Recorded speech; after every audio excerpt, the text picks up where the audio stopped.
Your ass better call somebody.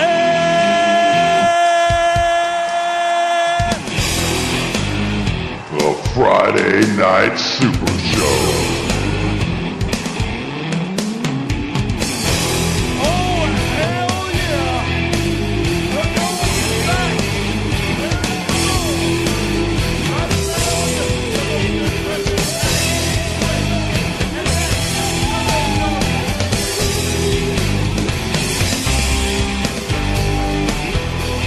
You damn right.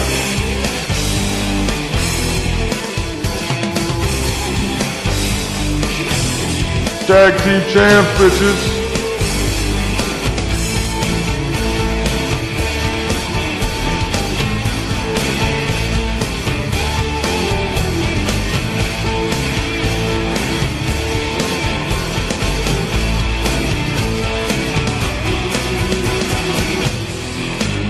The motherfucking Friday Night Super Show. Number one in the world, baby.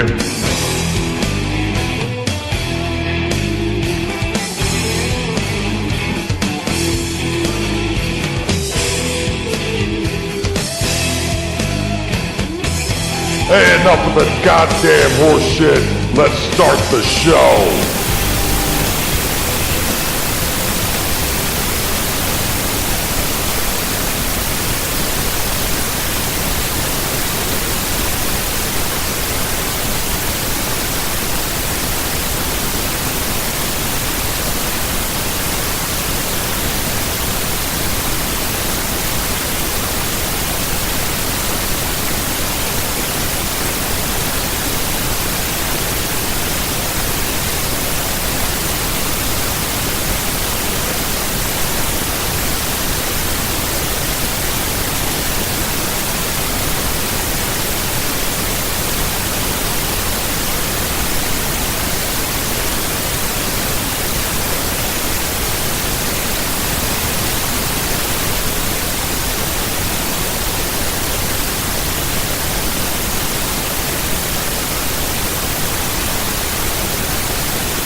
greasy. It's real fucking greasy. Yeah, it's greasy. Greasy.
Libertarian, and I know Ron Paul, fuck you, you fucking idiot. You should have just made your fucking money and fucking retired, because now I'm losing respect for you because you think you're going to get in the county and regulate and tell people what the fuck you think is best for people. Fuck you. And fuck all these people in politics. Fuck them. They don't know shit from anything. Even in modern day society, in the United States of America, marijuana is only legal in so many, I don't have the stats in front of me, but for this fucking long, they've been telling us that fucking lie. Weed's bad. It's the gateway drug. Why do they sell alcohol and cigarettes? And whatever else makes done. Yeah. And their lobbyists aren't paying them to. But some of these guys, Dennis, they can cut them a little slack, I think. Some of these guys go in there with their heart in the right place. No, but they just don't understand what we were just saying and the corruption behind it. And at local levels, there's less corruption, but there's still corruption. No matter what, you want to get bigger and bigger and bigger, and you know, your ways up the ladder to get more power and everything to set your agenda ahead. But along that route is where they get taken off track, and you either play the game or you're out. And you don't get the power to do anything because the guys at the top, you know, the Clintons and those people, they're always there. I get that. Like I said, before the show, we were talking about Joe Rogan, and I was catching up on like Joe Rogan's podcast and shit. And in his podcast, he was saying, I go to these cities And then people come up to me and they want 6 pictures signed, and I only told them I'd sign 1. And then he was saying, this guy wants to tell me his life story and how my podcast changed his life. I didn't sign up for that. I only signed up to come in and do a comedy show and go home because I'm Joe Rogan. I'm only here to make money and go home. That's what politicians are. They just want to make money and, like you were saying, get to a position of power where they feel like they have a certain amount of power in the county or whatever it is to make them feel better about themselves so they can sleep at night. But in reality, you're a fucking piece of shit because you put money over people and you are corrupted to the core, but you don't want to say that when you get on a microphone. Same thing with the cops in every jurisdiction throughout this country. We serve and protect. They're not talking about you. They're talking about the oligarchy, the motherfuckers that they answer to. They're not serving and protect you. They don't give a fuck about you.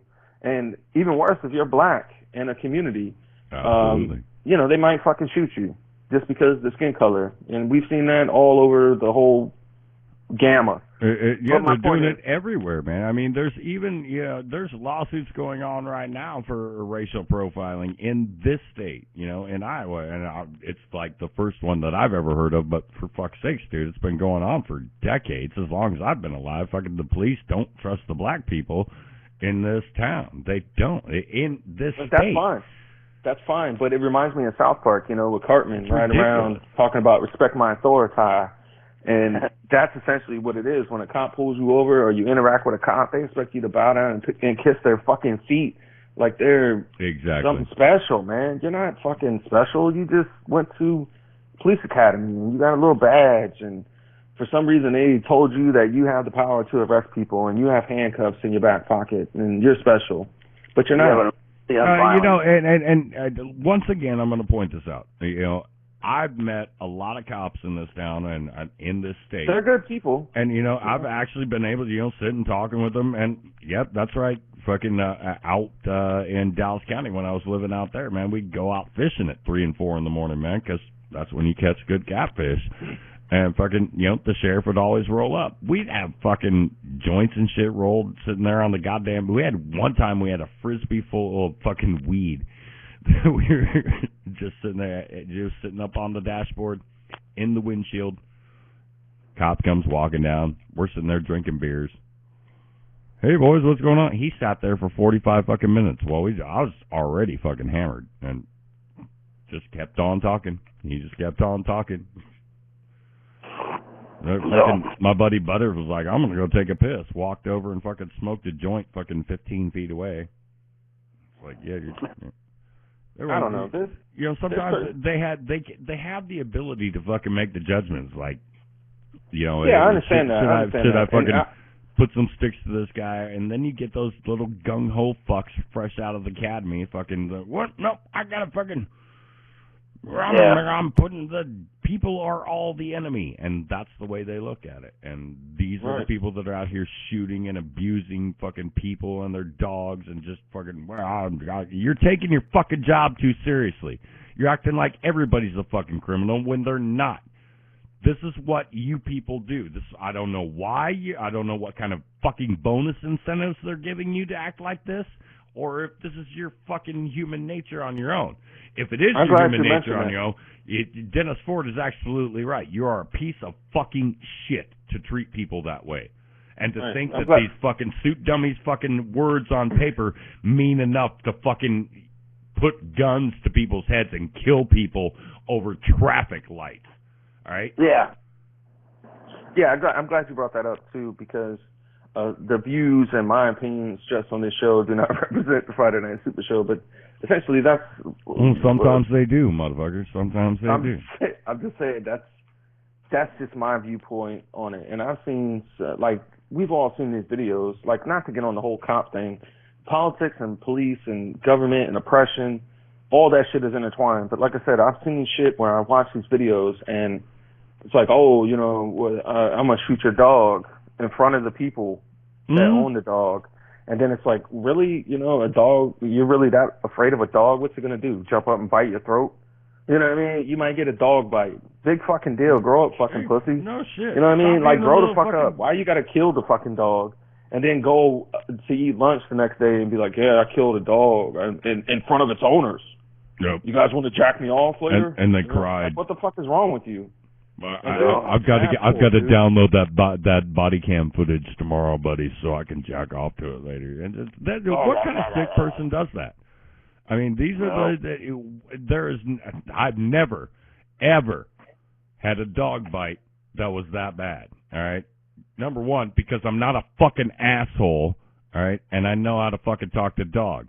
You know how to approach any type of dog, regardless of how vicious they are. A buddy of mine, and I'm not going to mention his name for obvious reasons, he used to fucking raise fighting pit bulls. All right, I know it's horrible. But, yeah, he was one of those hardcore motherfuckers that didn't give two fucks and would shoot you if you disagreed with him. But that's what he did, and he used to always get pissed at me because it's fucking. I'd just stop by, and fucking his dog would be out, and his dog would run up and love me, and fucking because I always petted him and hung out with him and talked, treated him like a dog, just hey, come on, you're my little buddy. Every dog is my little buddy. All dogs like me. I don't know why. They just. I was the way. It's because you smell like shit, Lee. Yep.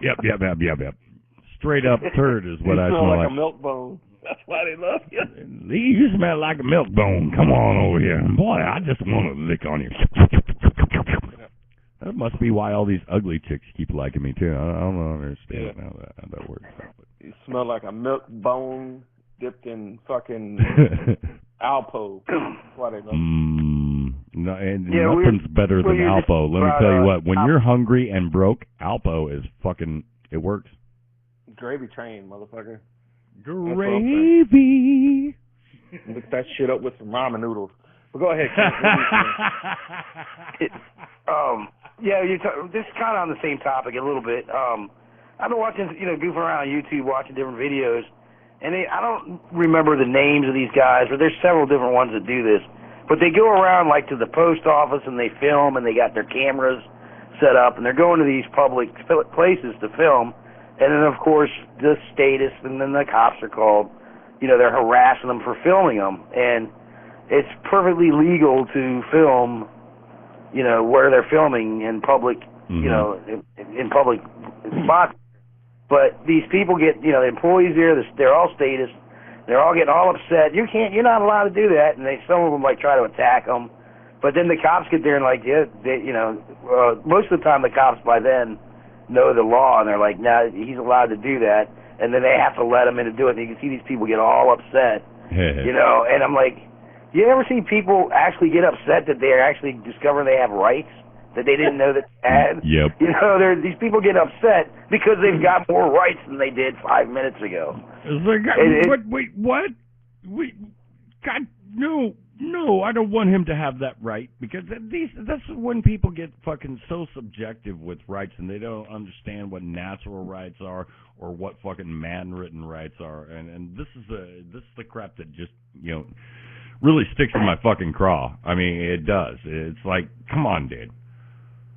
I can fucking take pictures wherever the fuck I want. If I was just walking around taking pictures, well, I suppose nowadays they call you a terrorist and somebody call the cops on you anyway. This fucking big bearded fucking guy is outside taking pictures. Guy, he looks like a werewolf and he smells like milk bones. He smells like milk bones and weed. What the fuck? Somebody call the cops. Somebody call the police. Call the police. Call the fire department. Somebody get Teen Wolf out of here. But shit, it ain't Teen Wolf. I'm old. I'm Teen Wolf's dad. Shit. He's like Grandpa opens Wolf. the bathroom door. Is Grandpa Wolf? Yeah, I got Grandpa Wolf fucking taking a shit with the bathroom door open again. God damn it. For once, somebody else is getting some old jokes. I'll take it. I'll take the break. And we can always get old jokes. Got to hang out more often, Lee. You're close to my age. Well, no, that's all right. I don't mind it. Shit, dude. I've got 4 kids in my 20s. I have grandchildren. I've earned each and every one of these gray fucking hairs, boys. I'll tell you that right now. But these are actually, and I'm going to give everybody a little inside scoop. This is actually getting ready to go pink. I'm going to take the whole beard pink. Oh God. Boy. Fucking. With some purple panties? No, I'm just going to do it for the fucking Halloween. I'm going to be Dimebag Darrell for Halloween, but. Well, there you go. I mean, hey, whatever. My daughters were like, is it for breast cancer? And I was like, no. Susan, what is that shit? Susan. Susan B. Anthony or Susan Komen, the Komen Susan Foundation. That fucking cunt. Jesus Christ! What is 600? I need a $683,000 a year fucking salary. No. But only 10% of every fucking dollar that you people keep investing in these little pink ribbons and all that other shit. Fucking only 10% goes to the actual patients. Yeah, it's a fucking scam.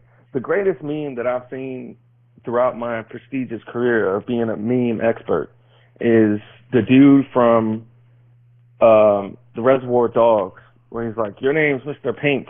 You got to wear pink. And he's like, why can't I be Mr. Green? You know, to actually, he was like, everybody knows about, why are you raising awareness for breast cancer? Motherfuckers know what breast cancer is. We know, right? Like, why can't I be Mr. Green? To represent cannabis that fucking possibly can cure this shit. Breast cancer, you know? Hell yeah. I gotta find that meme, man. I gotta find that. Yeah. If you find that, fucking, you gotta share. You fucking tag me in that shit. But that's one of the best. That's like in the top 5 memes that I've seen throughout my illustrious entrepreneurship as being a meme expert. The meme master. Right. But yeah, pink. Like it's like WWE, the NFL. Yeah. Like when you start seeing big corporations do that, you got to understand that there's something sinister behind that because somebody's getting a cut. You know, that's just how it works, man. My mother had breast cancer and she survived it. You know, God rest her soul. She's not with us anymore, but she survived breast cancer. But when she was going through that, I didn't see no pink shit. And you know, you boys know that my girlfriend, fucking the illustrious cockblock, fucking used to actually go on all those walks and stuff until I explained that to her and, you know, showed it to her, made her look it up, and she's like, oh my God. And it literally broke her heart. You know, it will. And fucking these people are, you know, there are people out there that are fucking thinking that they're doing the right thing by supporting this stuff and giving money to it. And, you know, I feel real sorry when I have to explain it to her. I generally had a fucking real feeling of remorse when I explained it to her and showed it to her, and she was like, I can't believe it. I've been given this, you know. You've been bamboozled. Entity, You've been hoodwinked. Money and walking for it, you know, all this time. I was like, there's a cure for cancer. There ain't no need to walk for it. It's been around since 1860. They fucking know. That's another thing. Just to change the subject real quick. There was another meme going around, but it was like the Muppet or whatever that was, and it's like, HIV is a sexually transmitted disease, so how did the first person get it? Yeah. You know? And it's like the government like looking away. We don't know what you're talking about. Where the hell do you think these songs come from, kids? It wasn't from some dude fucking a monkey. Sorry. I don't know, man. I don't know. Now, first of all, I didn't believe that shit when I first fucking saw it, because I don't know if you people understand just how strong and savage monkeys are. All right? Yeah, a monkey will fuck you up. A monkey will rip your fucking dick off. Have you ever seen Planet of the Apes, like the new shit, not the old one, but like they will fuck you up. They'll learn how to shoot a gun if they have to. I mean, people. There's been reports and things like this of people that were owning chimpanzees and monkeys like this, and fucking these things get out and beat them to death because that's what they do. All right, you know, they're not cute little fucking monkeys. Haha. No, there's monkeys and apes are two different things wild too. Fucking animals, dude. Yeah, exactly. But yeah, like the chimpanzees, super strong. You know, beat the shit out, and gorillas forget about it. You forget about it. Imagine having a silverback running at you, man. Like you go out in the backyard, you know, you're just out there cracked up with a beer, nice day.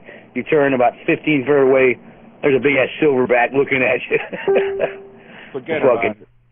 Forget about it. I'm running back in the house. Yeah, we had a good 45 minutes here, in the first hour. Like I said, hopefully we'll have a guest joining us in the second hour. Here on the Friday Night SuperShow, ladies and gentlemen, the critically acclaimed special motherfucking show. We're so good at what we do. Like I said, 45 minutes just flew by here tonight, covering whatever the hell we got into. It don't even matter, really, when you really think about it. But I'm going to segue outside to actually indulge in government-sold tobacco, and I'll still be on the line here.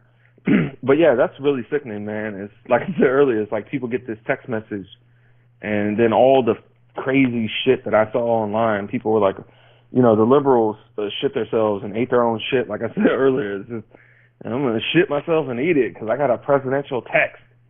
No, you didn't get a presidential text. You got you got the beginning foundation of some shit that's going to come in the future that none of us really know about. We don't know what the fuck they're doing, but they decided to alert everybody that had a cell phone. Wow, just think about that. Let that sink in, right? Yeah. Let that sink in for a minute. They decided to alert everybody that has a fucking cell phone. And if you didn't get it, there's something else going on. I'm not sure. You may be got your shit at you didn't get it from like a retailer. You got your shit from like the mom and pop shop down the street. Like, I don't know where your cell phone came from. As long as it works is all that matters. But everybody got that text message, and then there was like a dude, I forgot his name. You guys know who I'm talking about. But he posted on Twitter or wherever he posted, and he was like, yeah, they're tapping into your fucking blah, blah, blah chip on your fucking phone and wake up people and blah, blah, blah, all this shit. But, there's a reason behind that because I got it, and everybody around me, their phones were going off at the same fucking time mine went off. So there's some shit behind that. I don't really want to know what that future shit is, but I guess we get that when there's an Amber Alert, too. I guess that's the same shit, right, Lee? Yeah, they've been doing it for a while, motherfuckers. Now all of a sudden everybody, that's what I'm saying. Like when Trump a kid goes missing, like a kid goes missing, you get the Amber Alerts. Do you think that they ain't been monitoring you since that they've been able to? Oops. Did I say that out loud? That's what I'm saying. That's what I'm saying. Like I get an Amber Alert, like a kid's missing, but I guess that only goes to like your state or origin of like the kid.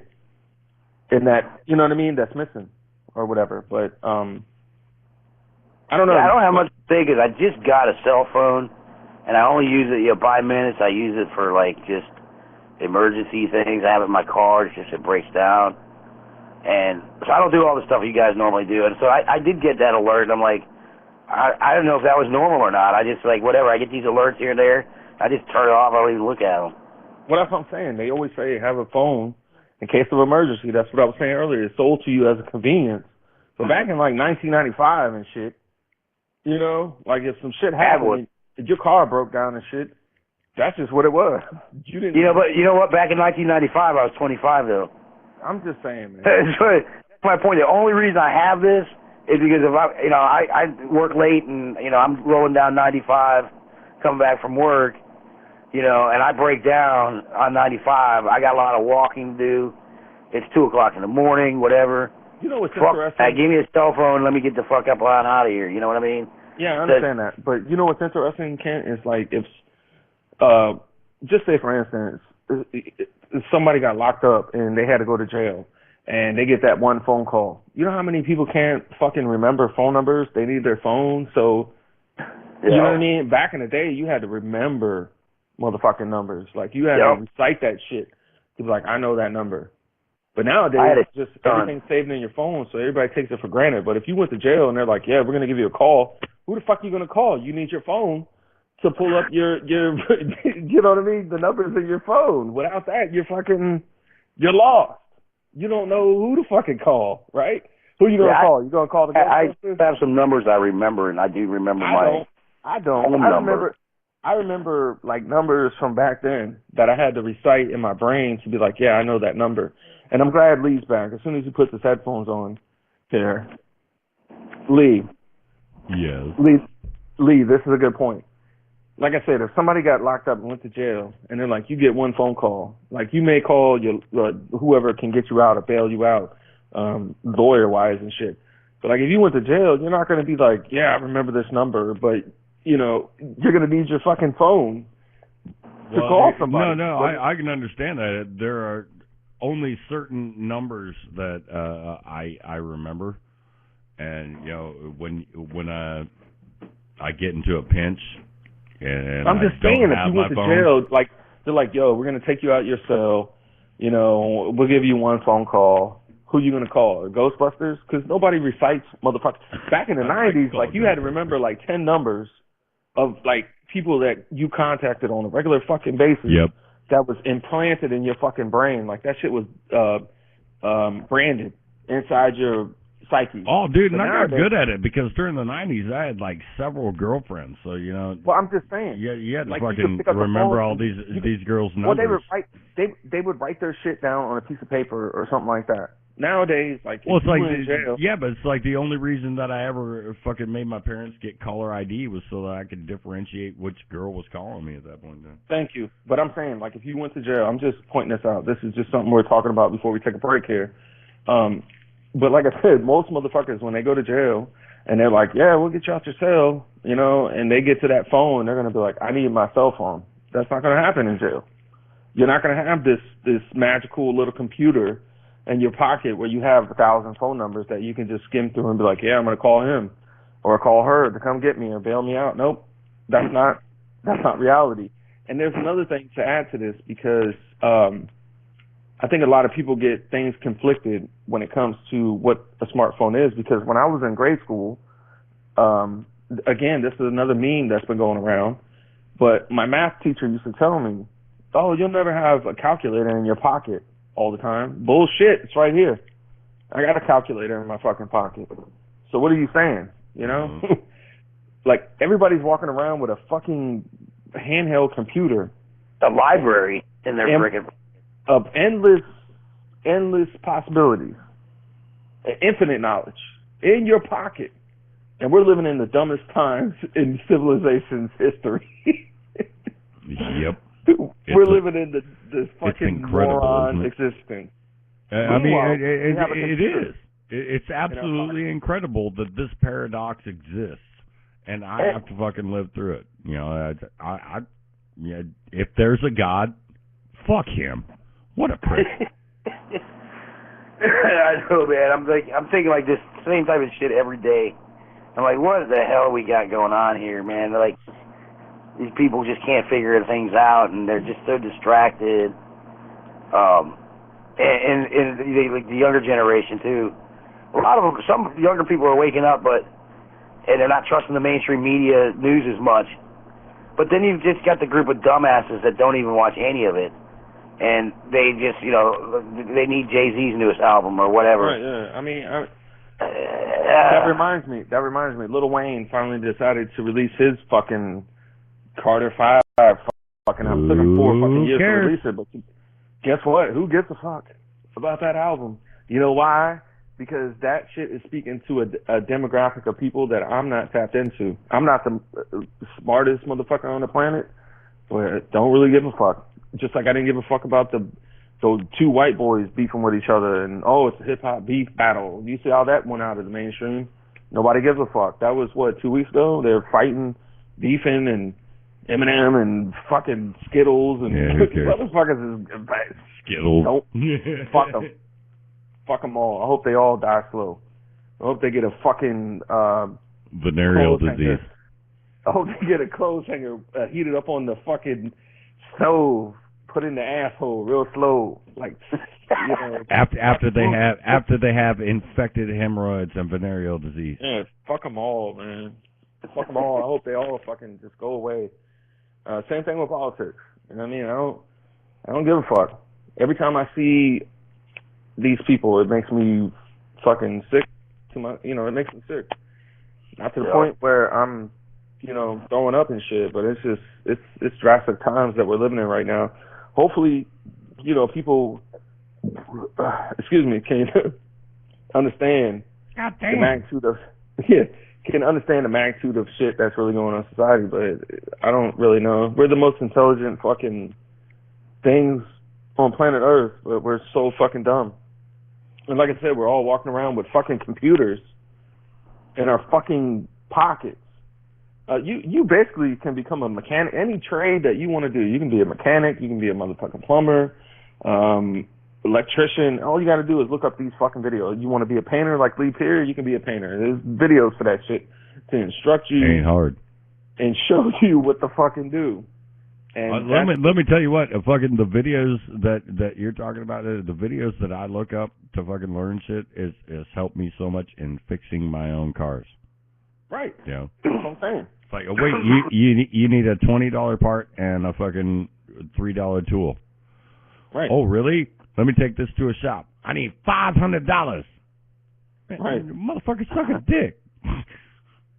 Do my shit myself, man. What? Let's go ahead and bust into this break here, man. I mean, we're gonna. Yeah, I was just gonna say real quick before we go to break. I had a tail light out in my car, and I was like, I don't even know. Shit, man, you're lucky you didn't get shot. If you was black, you'd be fucking dead as fuck. Hold on, it's motherfucking tail lights out. We gotta shoot them. But yeah, I just looked up a video on YouTube and shit, and the motherfucker that made the video had my exact fucking car and went into AutoZone and bought this fucking. He showed me every fucking thing. It was like a 3-minute video, and I changed the shit on my own. Like I said, you can learn a lot of shit, but in modern day society, I don't think a lot of people understand the wealth of knowledge that we had, because like I said, back in the 90s, we didn't have that shit. We just had, my uncle is a mechanic. He may be able to help you out. Or you're going to the shop, like Lee said. Oh, I got a tail light out. I got to take this shit to fucking a shop, and they're going to charge me $75. $200. You got a tail light out. $200. You don't fucking. All you need to change the tail light, kids, is a fucking screwdriver and a new tail light. It wasn't even that. Like the whole total cost was $9, and the time I invested to fucking watch this video and change my own fucking light. So that's fucking amazing. But we'll take a break. When we come back, like I said, we'll have. I got rock and piss. Hopefully, our guests joining us, and we'll get into that whole thing in the second hour there. I don't know how many people are checking us out here, tuning in, but you guys are more than welcome to call in. Anybody interested in calling in? When we come back, I guess, Lee, maybe we can give out the number. Yeah, that's right. The number is 646-668-2141. That's right, 646-668-2141 for my inebriated listeners out there, man. If you're listening and drinking along with us and want to fucking chime in, that'll be the number, man. Give us a call. Yeah, it's a blog talk number, man, so just push 1 when you're ready to talk, and we'll be rocking it on. We're hoping that we're going to get Daniel Johnson here coming up in the second hour. On the mouth, kids, we're going to fucking play a quick couple tunes here, depending upon where you're listening, man. And we will keep on getting it going, man. Hey, we'll be back here in the second hour on the Friday Night Super Show. The gold reserve got my tongue super loose and comfortably numb, more focused than ever and ready for whatever's to come. While Big Pharma got the populace wonderfully dumb, addicted to deadly drugs to keep them under their thumb. You're dealing with scum, handsomely paid to peddle poison. Enjoy something that grows out of the ground, that annoys them, destroy them. Let them know you're privy to their thin scam. Stand tall, don't ever fall for the flim flam. Most politicians are supporters of NAMBLA and actors who follow a script similar to Tony Danza. Who's the boss? It'll cost if you're a gambler. I'll disappear you off of the grid like Adam Lanza. My mantra, incarcerate inquisitors and put them on serotonin reuptake inhibitors. Pharmaceutical giants should lose all privileges, incarcerate their contributors, strip them of their visitors. All I got is a gold pot to piss in, a pole pot position, controlled opposition. They won't stop the mission, they don't got the vision. My cold got them shivering, I'm so hot, I'm sizzling. I am not a slave to the rhythm. The rhythm is a victim of an ancient predilection that I give them. The law of nature on which I base the decision. Obama was the prez, but I voted for Shirley Chisholm. Sharks might not be surrounding you yet, but you just wait till the moment that you're drowning in debt. You'll be so much more than upset. You'll be loading your weapon, step into the eye of the threat. Sharks, they are all around you. One drop of blood and they start to surround you. You better stop talking to skanks. They seduce you on the ship and you're walking the plank. The treatment you're receiving is no different from stepchilds. You keep swallowing semen of these demons and reptiles. When will you learn? Pyros are working together, taking turns, and their only endeavor is to make it burn. Hey yo, I had enough of this. Justice Department suck my dick, fuck that bitch. I will force feed her the poison from a pufferfish. These snuffleupagus motherfuckers in love with this hot potato, but they won't even touch it with some oven mitts. Now that I understand the level of deceit, to keep these devils in their seat and let them peddle on the street. Their pathetic, apologetic rhetoric, they won't compete with the veracity and the tenacity that can't be beat. Suckers and tyrants, they both act as one. The best way to expose them is to make them act like one. Look at all these evil people making a killing. Literally, I'll make the gargoyles come to life and eat the people in your building. Sharks might not be surrounding you yet, but you just wait till the moment that you're drowning in debt. You'll be so much more than upset. You'll be loading your weapon, step into the eye of the threat. Sharks, they are all around you. One drop of blood and they start to surround you. You better stop talking to skanks. They seduce you on the ship and you're walking the plank. Word magic has let the oligarchy step on your voice. Man, I'm telling you, it's the pirate's favorite weapon of choice. Lady Liberty has been literally keeping people in misery. The context is more complex than the prison industry. They're parasitically feeding upon the citizenry, leading it, ritualistically feeding it so habitually. America's in a crisis, getting massacred by ISIS. You could be Al-Qaeda, so your constitution don't mean shit to me. You look suspicious, miss. Step out your car, please. Civil forfeiture, we're collecting like Barclays. We'll take your cash and we'll wipe out your cars, please. And trying to get it back is worse than ripping out shark teeth. I hate to sound unkind, but all that does is cloud your mind. I hope you get to take some time away from shit that makes you blind. My self-contained underwater breathing apparatus lets me see these sharks for who they are and come report the status. Sharks might not be surrounding you yet, but you just wait till the moment that you're drowning in debt. You'll be so much more than upset. You'll be loading your weapon, step into the eye of the threat. Sharks, they are all around you. One drop of blood and they start to surround you. You better stop talking to skanks. They seduce you on the ship and you're walking the plank. Sharks. Say what? Say what? Say what? Say what? Say what? Sharks. Say what? Say what?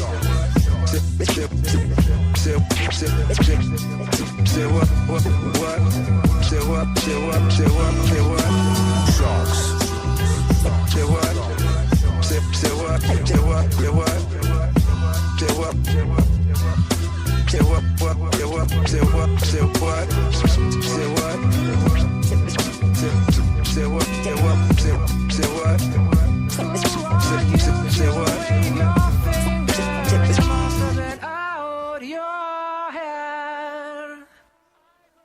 I hold deep in muddy waters. You practically raise the dead. Rob the grave to snow the cradle and burn the evidence down. A soapbox house of cards and glass, so don't go tossing your stones around. You must have been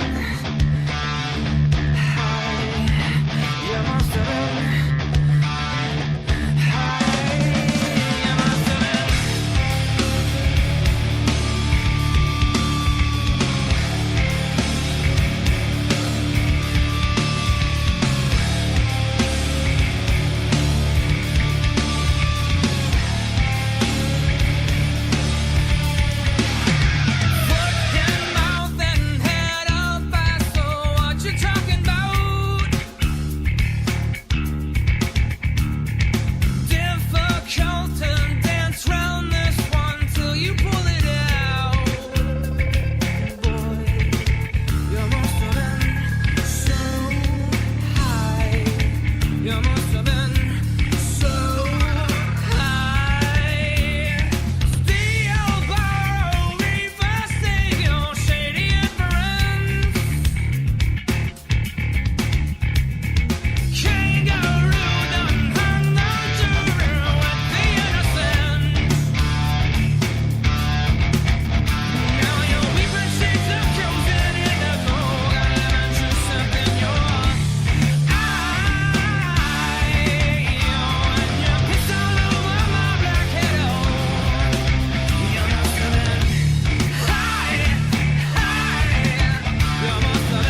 Gotta call someone like Kent's old ass.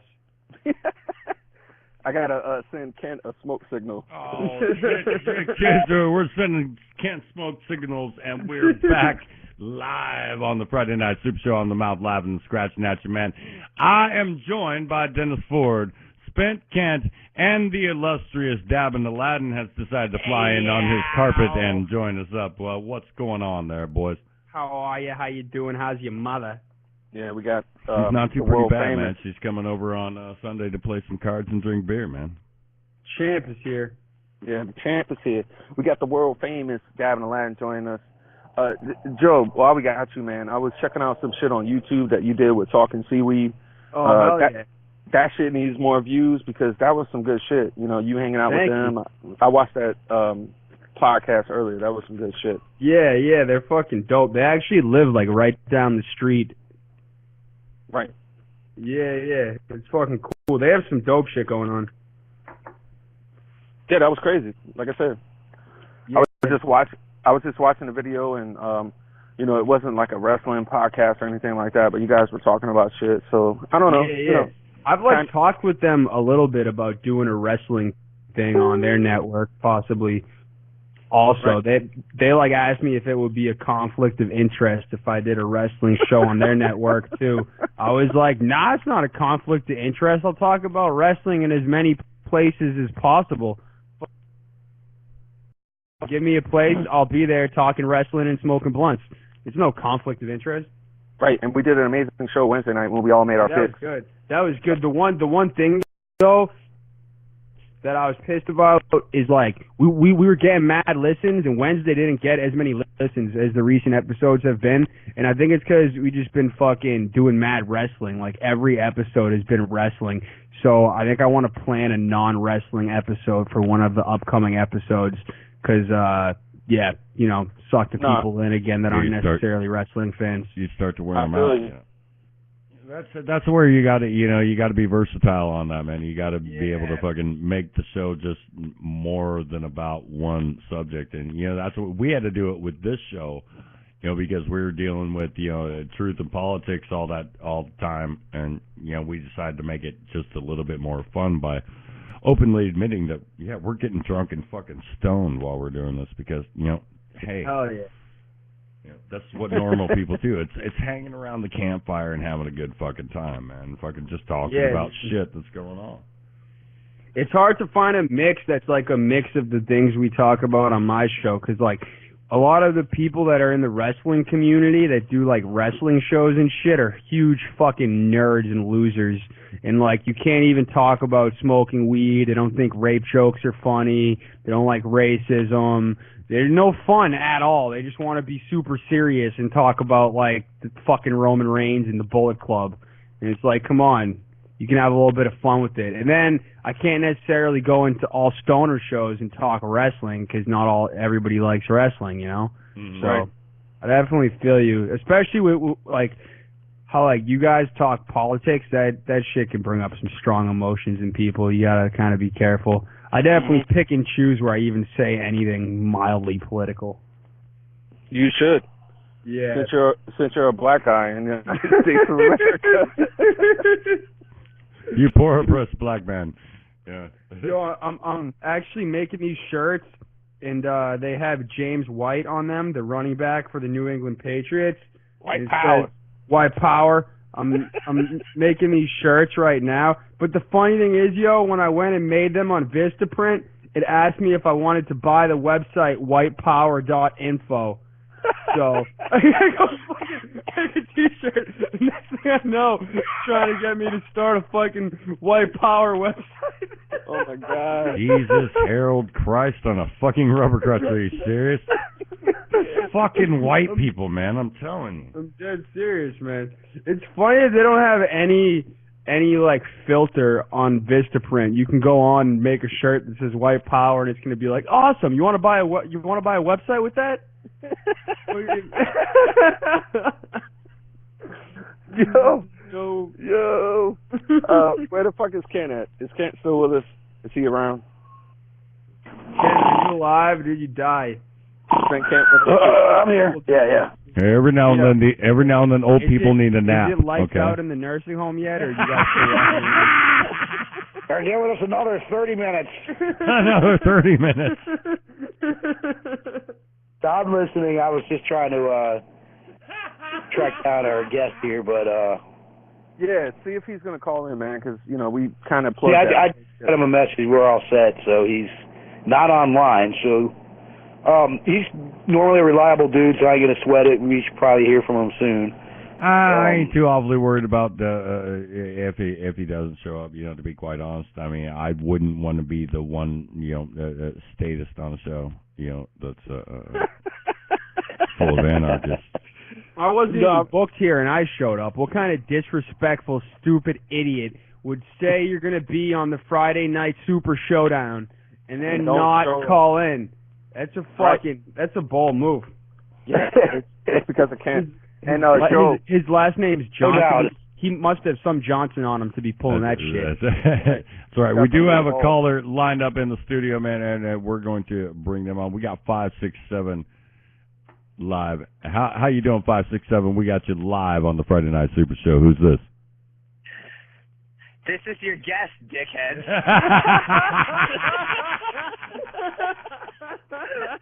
I've been listening to every bit of this. Yes, chew his ass. Chew his ass, Daniel. Tell him what's up. There we go. Much more respectful than I thought. Let him know. No, ladies and gentlemen, from the People Against the NDAA, man, Daniel Johnson. How you doing, man? It's been a while since I've talked to you. Well, apparently I don't belong here anymore. It's important enough to have me on the show. Other than that, by the way, that was the best guest introduction that I've ever had in doing this for 7 or how many years now. I've been doing it, man. That was amazing. That was it's your guess, dickhead. That's the best. That's gonna go down in the history book.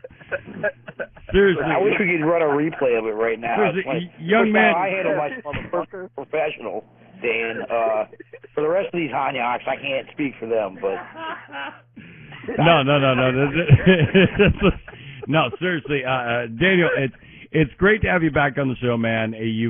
How have you been? Have you been keeping yourself busy? You know, I work like 16, 17 hours a day, so paying attention to anything else other than a beer and a hot meal is, really difficult for me. But seriously, how have you been keeping yourself, man? I've been doing pretty good. I think the last time I came on I was on the Dab and Aladdin show, like what? Yeah, you were, yo. Like thank you for calling in, dude. That was a good time. We had some good talks, yo. You should definitely come back. And by the way, he was the one that was talking all the shit, just so you know. Yeah, it was me. They were literally nice enough to have me on their show, and I just called on, trashed their guest, and then you called in. So, Friday Night SuperShow, good times. Dabbing Aladdin here. well, as a white guy, in payment for your repentance, I white guy demanding a black guy repentance. But anyway, I'm not even black. I'm actually Arab.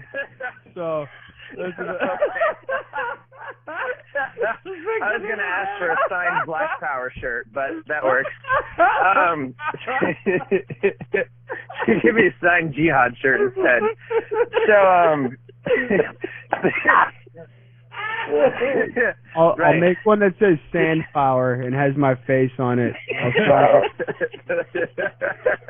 Thanks, cool. Come again. As long as you got the towel on your head, then you're good, man. Oh, well, at that case, though, Spent needs one that says wheelchair power, or powered wheelchair. I'm not really sure. So, all right, I'm done, guys, I swear. Seriously? I've been running an organization called We Do Better. Jason, I don't know, Lee, Jason DeSella? Sounds familiar. Yeah, he was penned to Idaho for a while. He took over People Against the NDAA as a whole. So he's kind of running the page in the group, and I helped him get a South Carolina county, Lawrence County, South Carolina, just said if the feds try to come in and pick somebody up without a trial, we're not going to let them do that. So that was cool. But I've been mainly focusing on We Do Better. I had there was a guy on the show. I'm not sure if you remember him, Aladdin. The guy who was like the academic statist. Like he had all the. This is specifically why I think the government should do just about everything. Was he on my show or on this show? He was on your show. He was the guy calling in talking about well, everybody on your show talks about prostitutes, but he also talked about prostitutes. I was talking about my life philosophy being like voluntary interaction between people, and he's like, yeah, like I don't think if I don't like the service, I should be able to like throw the prostitute out the window. Yeah, I remember that. Yeah. So, was that the alien guy? Was that the alien guy? Is that who that was? What? That fucking David, was that David he was talking to? I don't know. I don't remember. So I don't think it was alien. I don't remember. I think he might be talking about Surge. I don't know. Oh, it probably. No, I don't remember Sergio saying anything like that. I don't know. It could have been Serge, though. What? Man, you're baked out of your mind all the time. It's lucky you remember what your fucking name is. So anyway, the statist guy. Go ahead. So last time I was on here, for those of you not familiar with We Do Better, basically the idea is that private charities, private businesses, basically companies and charities, because people work together with them instead of fighting each other like politics does, they tend to bring better results, and a lot of them already do. And when I was on the show last time, we had probably, 10 or 15 different organizations listed on the website as examples. Like I brought up the Cajun Navy.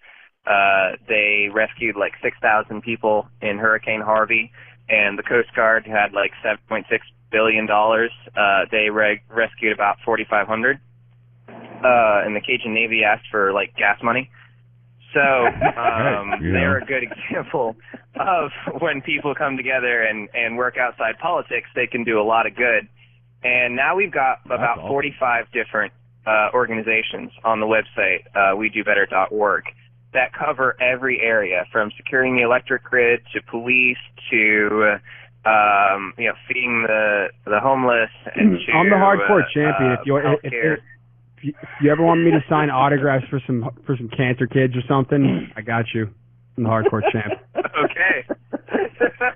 I'll mark you down. Put you down as a volunteer. He's sitting here with a duct tape belt.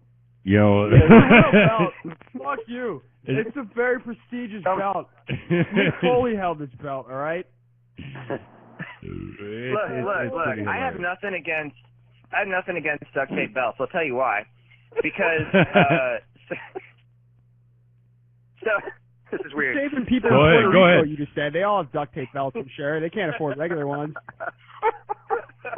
That's why we're at the Friday Night Super Show. We're down here in the dirt, man, with the duct tape belts, and we know that the vibe of the people, man. Go ahead, Dan. So, very first city council meeting that ever went to, I wanted everyone to be safe. I was in ROTC at the time, and they gave me like this PT belt, which is basically a reflective belt, and you throw it on when you're near the road. And so I wanted everybody to have something like that. Didn't want to get sued if somebody got run over by a vehicle or something. So we're marching like 15, 20 students down there. And you know what 500-mile-an-hour tape is? Mm-mm. So it's like if your headlight's falling off on your car, you put 500-mile-an-hour tape on it, and it keeps it on there. It's like super shiny, reflective duct tape. And about 20 kids marching down to city council were wearing across their chest a huge belt of super reflective, shiny duct tape as we're marching to our very first government meeting. So I don't really have anything against duct tape belts. I guess those kids probably didn't even guess who was going to win on the pay-per-view correctly. They probably got all their fucking picks wrong anyway, and they're walking around with belts thinking they're shit. I bet their belts still look better and they're cleaner than their title that Joe walks around with. My title is clean. My title's clean, and you know what? You should clean up your titles. You should shine it up real nice, and you should take it sideways. Wait a minute. You've got the hardcore title and it's clean? There should be blood on that shit, son. What the fuck is the matter with you? All the blood's on Ken because I whooped his No, come on. We're getting off the point here, man. Dan, this we can do better thing that you've got going on here, and I'm sorry for just calling it a thing because I'm drinking, but that it's involving what you say, some 45 different websites. People are wanting to get involved. See, this is where I find myself in a conundrum. Going, I get on social media every day and get some of my lifelong friends that I've known all my life sitting there going, anarchy can never work and voluntarism can never work, and here you are proving it, and this I find it quite inspirational, to be quite honest. I think fucking everybody should take a piece of this chapter, a chapter out of this book and start applying it to their own lives. I mean, if you really get down to it, we can do better than any type of government entity ever could, because anytime. I don't want to interrupt, but it's really important. You talk about people say, well, voluntarism can never work. That's because we keep using the language of can. We can do better. we do better. As in, right now, today, there are organizations, businesses, people out there working together who are doing better than government agencies. There are, the government doesn't work to end homelessness. They basically subsidize it. So you've got, if you ever go to Housing and Urban Development, which runs all the anti-homelessness programs essentially by the federal government, low-income housing for people, subsidized housing, etc. If you go to their website, I dare you to try to figure out how many people that they have gotten out of the subsidized housing into real housing. Because your goal should be, okay, they're going through a tough time, they get a little bit of help with their houses, and then they're able to get on their own. Or even how many people they've helped. But you won't find it. What you will find is, here's how much money we spent. Other than that, who cares? But when you got an organization out there, and they're going to their donors, and they're like, hey, we need to do something, well, they got to have results to prove it. And so whether you're looking at an organization like Solutions for Change, which helps homeless families out of homelessness for like $35,000, or whether you're looking at an organization like in Atlanta, it costs the city about $17,000 a year for every person who's homeless in the city. Whether it's jail time, whether it's hospital visits, whatever, it's about $17,000 a year per person, or you could send them to Georgia Works. They get all the job training they need. They get, it costs about $7,000, something like that, to put them through the program.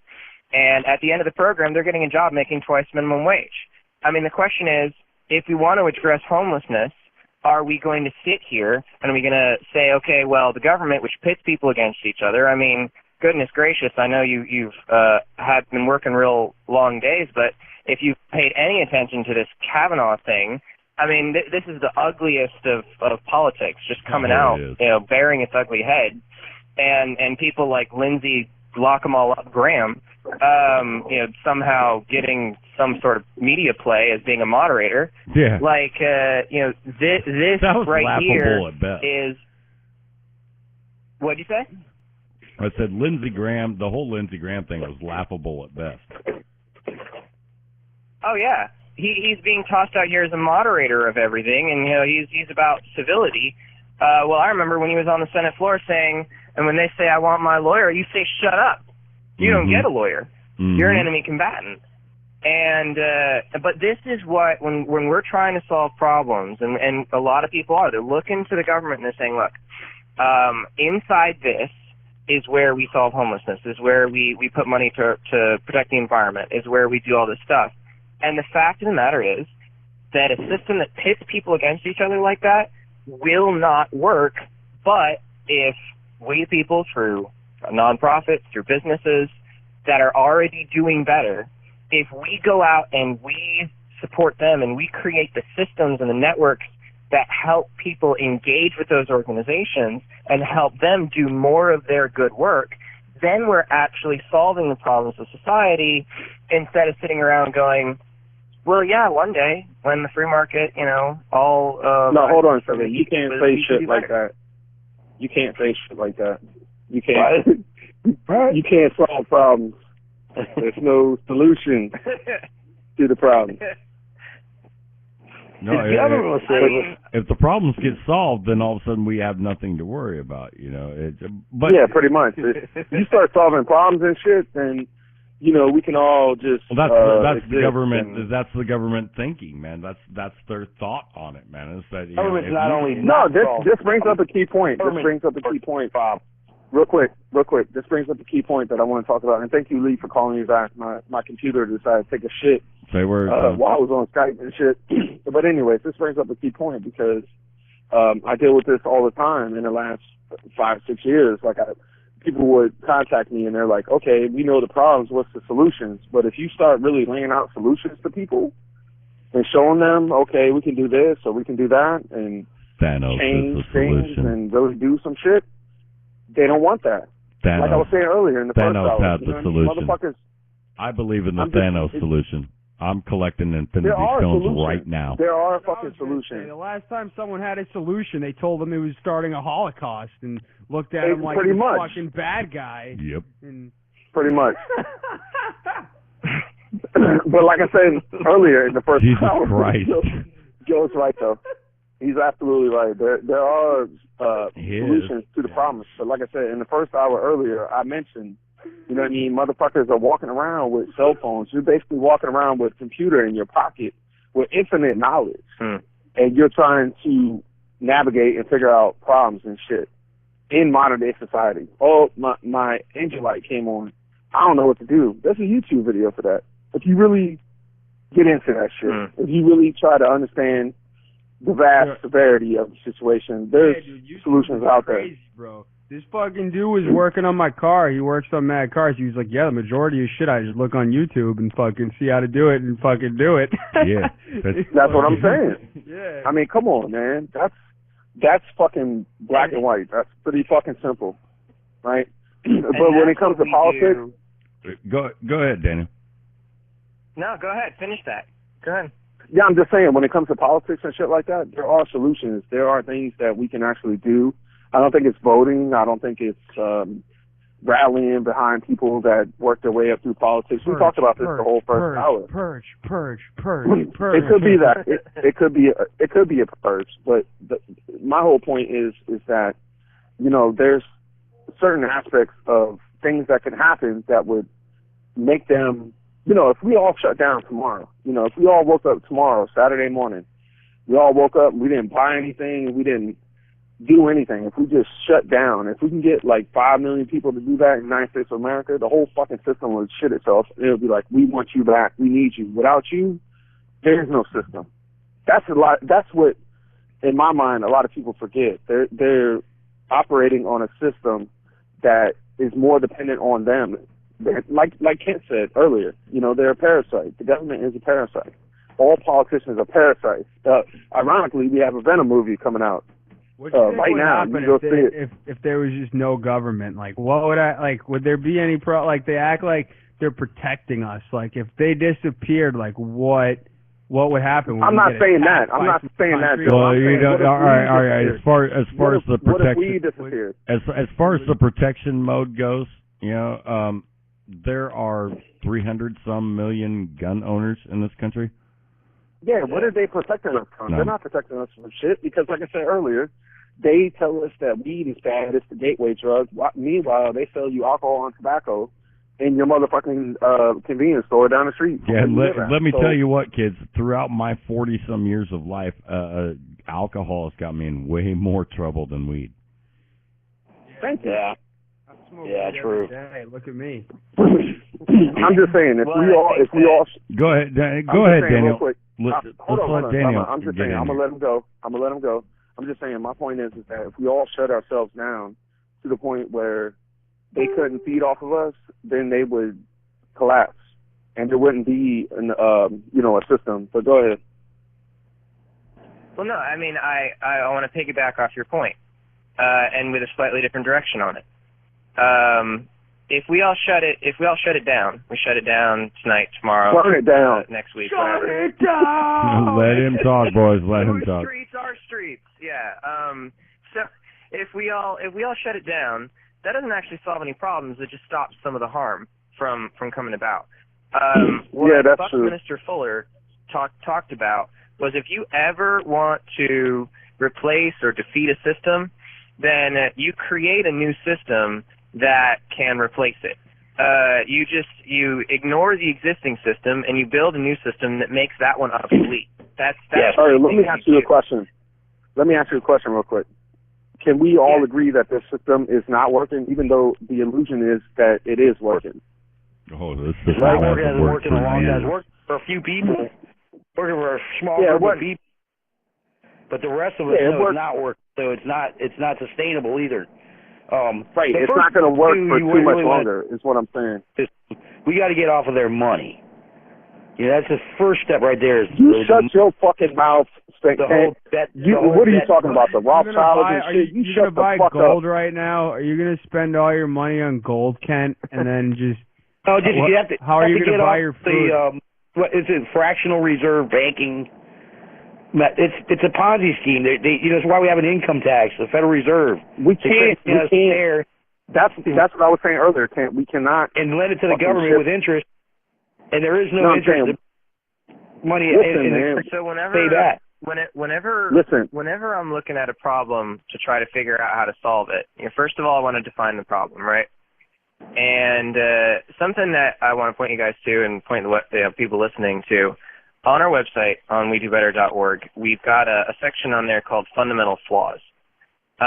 Because you were talking a little bit earlier about, if you got a check engine light, you can just go on YouTube and figure that stuff out.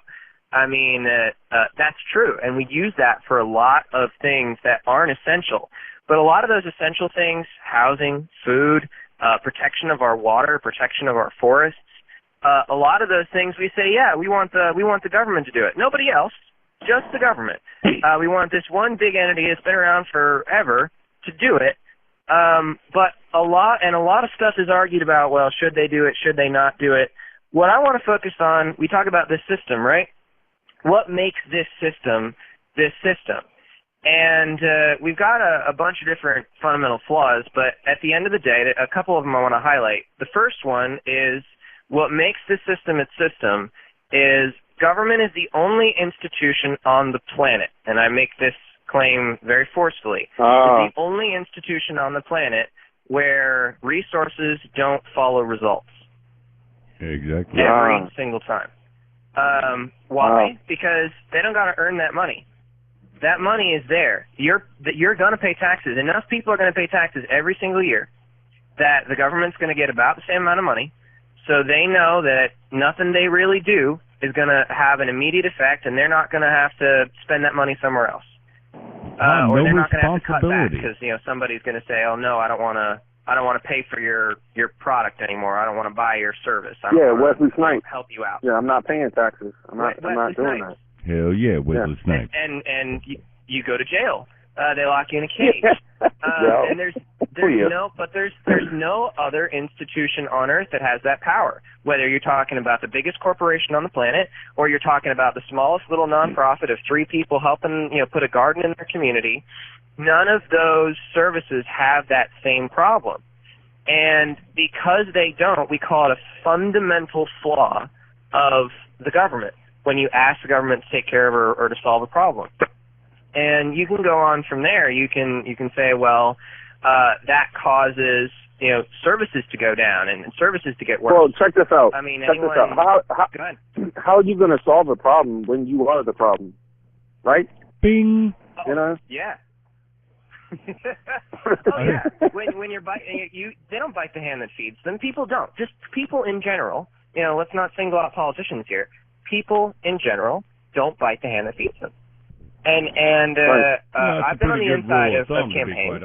And why do politicians do what they do? Why do they advocate for the issues they talk about? Why do they say the things they do? It is to get the votes. It is to get people to put them in office, and to get the money. And they're not coming up with their own ideas usually. They're not. Boys. First you get the votes, then you get the money, then you First get the power, then you get the power, you get the women, then you get the money, then you get the women. Yeah, I mean that's kind of what we were talking about earlier in the first hour. Is like the power structure of people.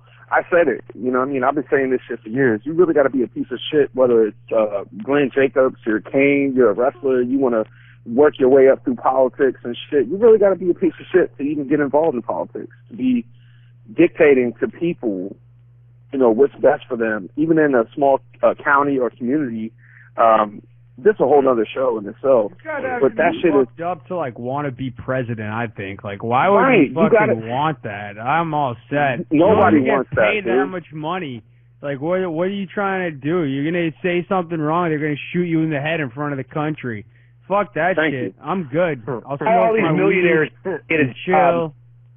Why do all these millionaires want to go get a job that pays $150,000 a year? Yeah, exactly.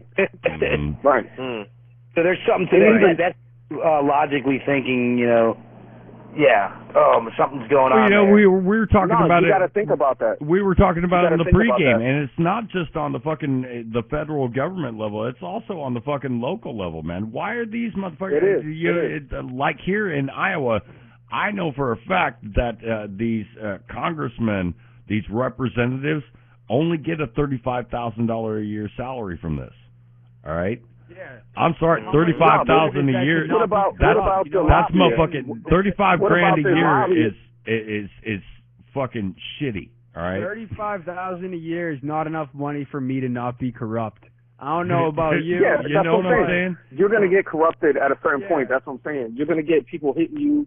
Like, let's just say Joe, doing dabbing Latin, and you know what I mean, he makes what he makes, and then he's not even a politician and shit, but somebody is in his ear like, Joe, do this, be corrupt, and I'll give you this much money, and then you could just be a mouthpiece for me, and then that's what politicians are doing, even if they're in Congress or like local communities, even the sheriffs and shit that operate, that get elected. Brock Lesnar. Yeah, let's just what I mean, I'll line your pockets, and all you got to do is play ball. And if you don't play ball, I'll find somebody else, because like $1 Million Man, we all got to fight. That's the sad state of what this country has become. I mean, I'm a bit older than you boys, and Spent Kent is old enough for all of us. Yeah, Kent is like 300 years old. He's so 300 lifetimes of men. He has roamed this earth. But he's a fucking dinosaur, really. I'm sorry, buddy. I had to make my my weekly Spent Kent is old joke. But you used to get it, but now that I'm always around. I have the oldest arms in the world and all that. What was it like before the oldest arms in the world? Ken. What was it like before government, Kent? Yeah. Before Ken. government, what was that like? Yeah, what was it like when there were no Take presidents, us Ken? back. That's what I'm trying to teach everybody. It worked a lot better then. Hunter and gathering days. You mean we can barter and trade with each other, and we were still doing that as a people, as a human being, humans. We can't do that, though. We were doing that. We were doing that up until 100 years ago. What? 120 years ago? Yeah, the or Federal whatever? Reserve.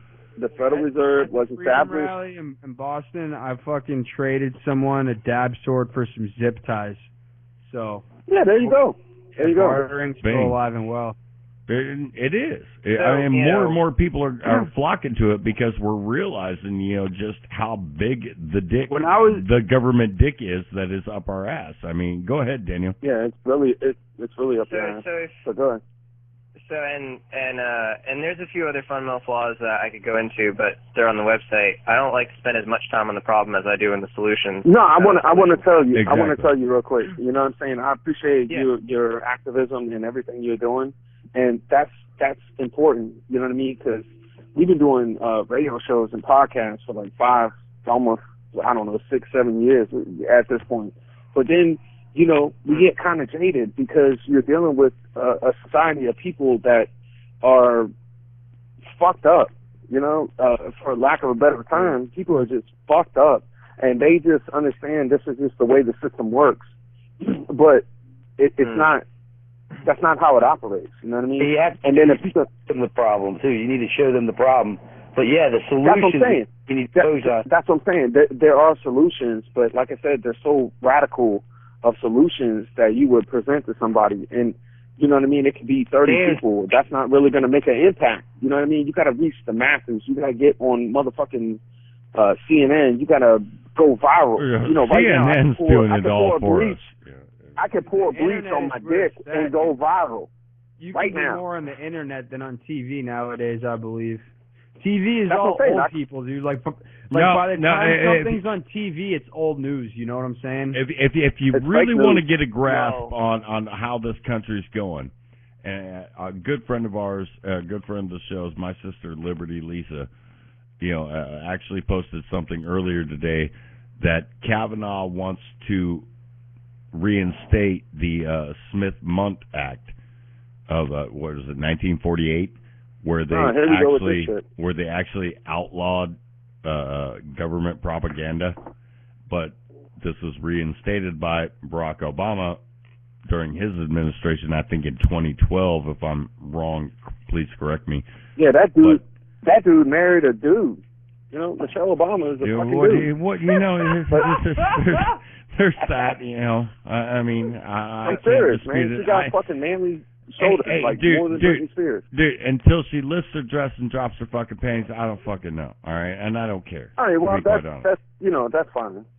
That's completely irrelevant to Dennis, the. Which one? That's completely irrelevant to the point I was making. Now, is it actually? And I'm going to put the fucking question out there to you boys. Is it actually a contention that fucking this guy's going to reinstate this act to where the government can't keep propagandizing us as much as they are? And Lord knows, you know they are. And when they're fucking kicking these little afro-headed kids out of fucking the NFL for taking a knee during the fucking national anthem, I mean, I think you might be starting to push that envelope of government propaganda a little bit too far. Yeah, that is true. To answer Joe's question, I would rather shoot myself in the brain than fuck Hillary or Michelle Obama. But you know what? You know what I mean? That's interesting. That's interesting to discuss because, like I said, when it comes to politics, and I was talking to Trip, the homie Trip. I was talking to him on his show. I was talking to him Wednesday night, and we were talking about politics. You know, his show is Post Politics. And I think, you know, at a certain point, we gotta, it could be anarchy. I don't know what the fuck it's going to be, but we gotta just, that's the whole thing. It's like an atheist, right? They don't believe in religion, but they talk about it the most. Just like anarchists, right? They hate fucking politics, but they talk about it the most. So, well, let me go ahead, Dan. lay out a little bit of a blueprint here, because I've done the politics thing. I've spent 7 years ish in politics. I can't believe it's been that long. I know we were talking about that earlier. All of my good party years. God bless your soul. And getting mad pussy. So, I mean, I've done everything. I've done petitions. I've been involved in lawsuits. I just won a court case against a corrupt cop in Kentucky. Wow, you're close to me. I'm in Tennessee, man. Wow. Well, I was in Kentucky when he pulled me over, but I won it in Georgia. Long story. I'll get into it eventually. But the point being, I mean, I've done pretty much everything. And I can tell you, point blank, politics isn't the answer. That's why I started We Do Better, because I've seen everything. I've done everything, and if you want a long-term solution, you can't be looking to politics as a system to do it. Yep. And so, you know, what do you kind of look for? And I don't like to prescribe solutions for everybody. I think that one of the things politics does wrong is try to prescribe solutions for everybody. And you got to get on board, or you know, you're evil and you're handing the vote to the other candidate, and I mean, I don't want to get involved in that. So, but a blueprint for, you know, how do we get out of let him talk, boys. He's on a roll. A blueprint for how do we get out of this? How do we? And my argument is, okay, we've already got and we've found like 45 examples. But I guarantee you that if you talk to a couple people, they'll know an organization in their area that just outdoes the government in some area, whether it's the homeless, whether it's, you know, feeding people, whether it's healthcare. You know, these little pieces already exist everywhere.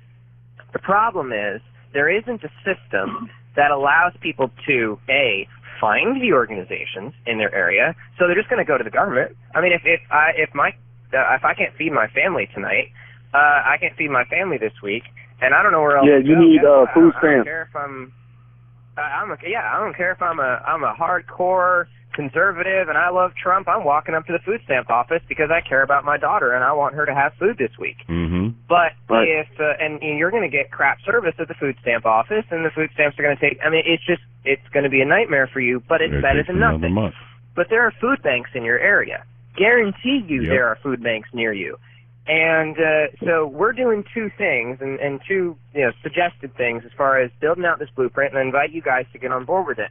The first thing is, everywhere we can, every time we can, we are finding and highlighting organizations that do a better job than the government, pointing people to them in their area. And to this end, we're building a search engine that will allow someone to type in their zip code. Let me ask you something.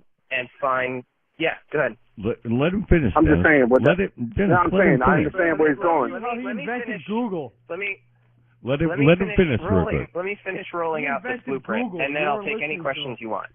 Let him. Yeah, I just got a question. You just hold your questions till the end, and then you can raise your hand, and we'll call on you. Google.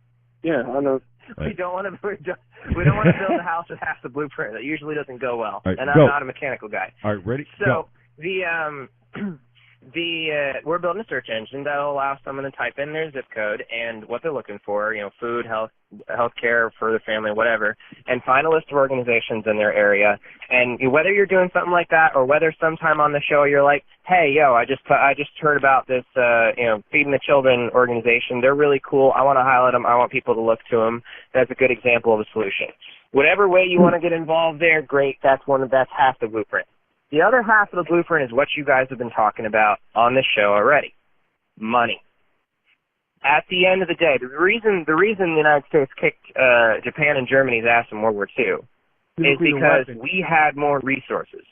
We had a nuclear weapon was almost unnecessary, and we can argue about that later. But we had most of the resources. We had raw material. We could build more planes, tanks, and we could throw more soldiers in the field than they could ever dream about. Guns, germs, and we steel. were constantly.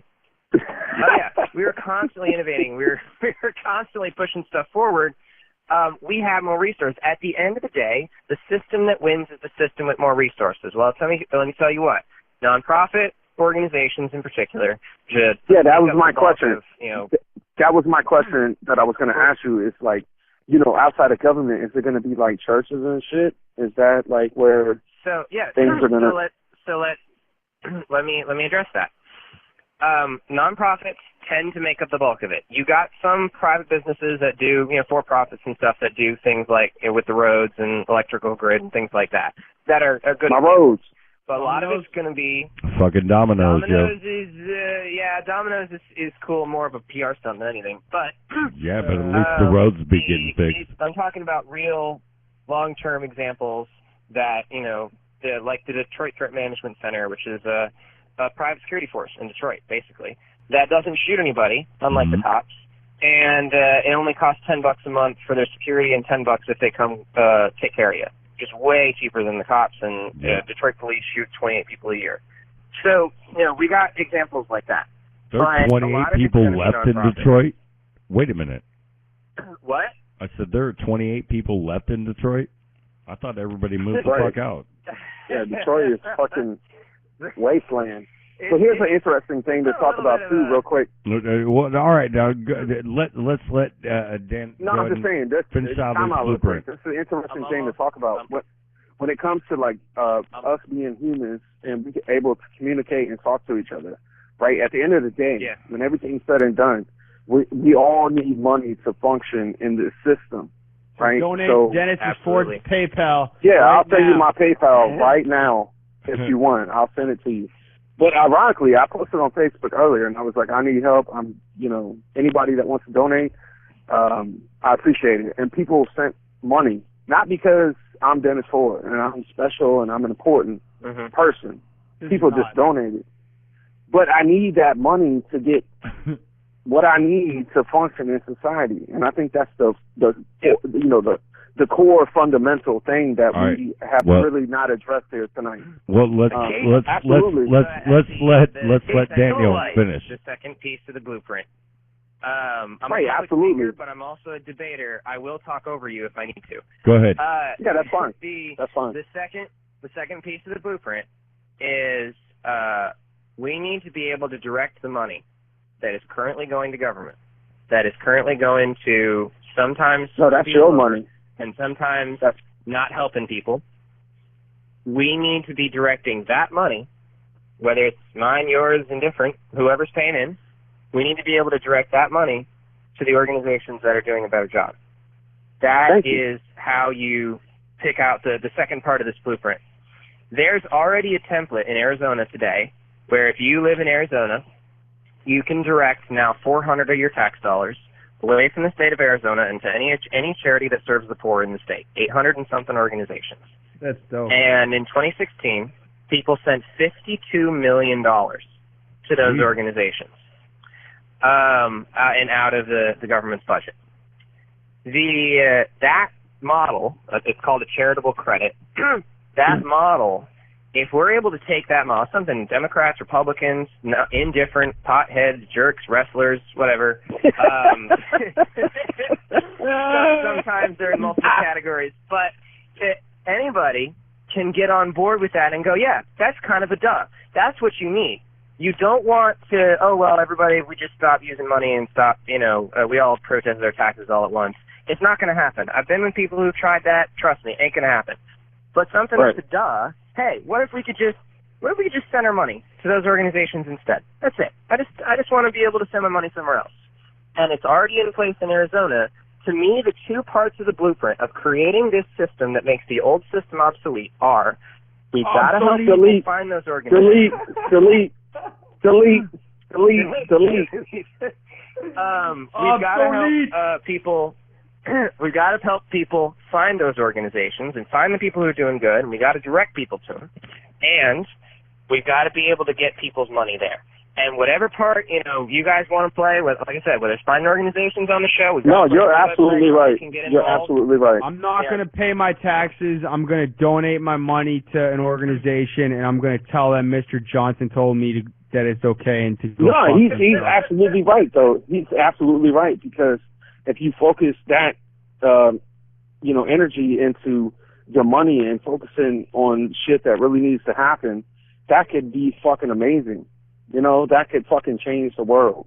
But I don't think a lot of people really understand that or grasp the concept. How long has that thing been in place in Arizona where you can donate like $400 or whatever to an organization? Was that in place when you were on my podcast? 'Cause I remember we were talking about how that would be dope.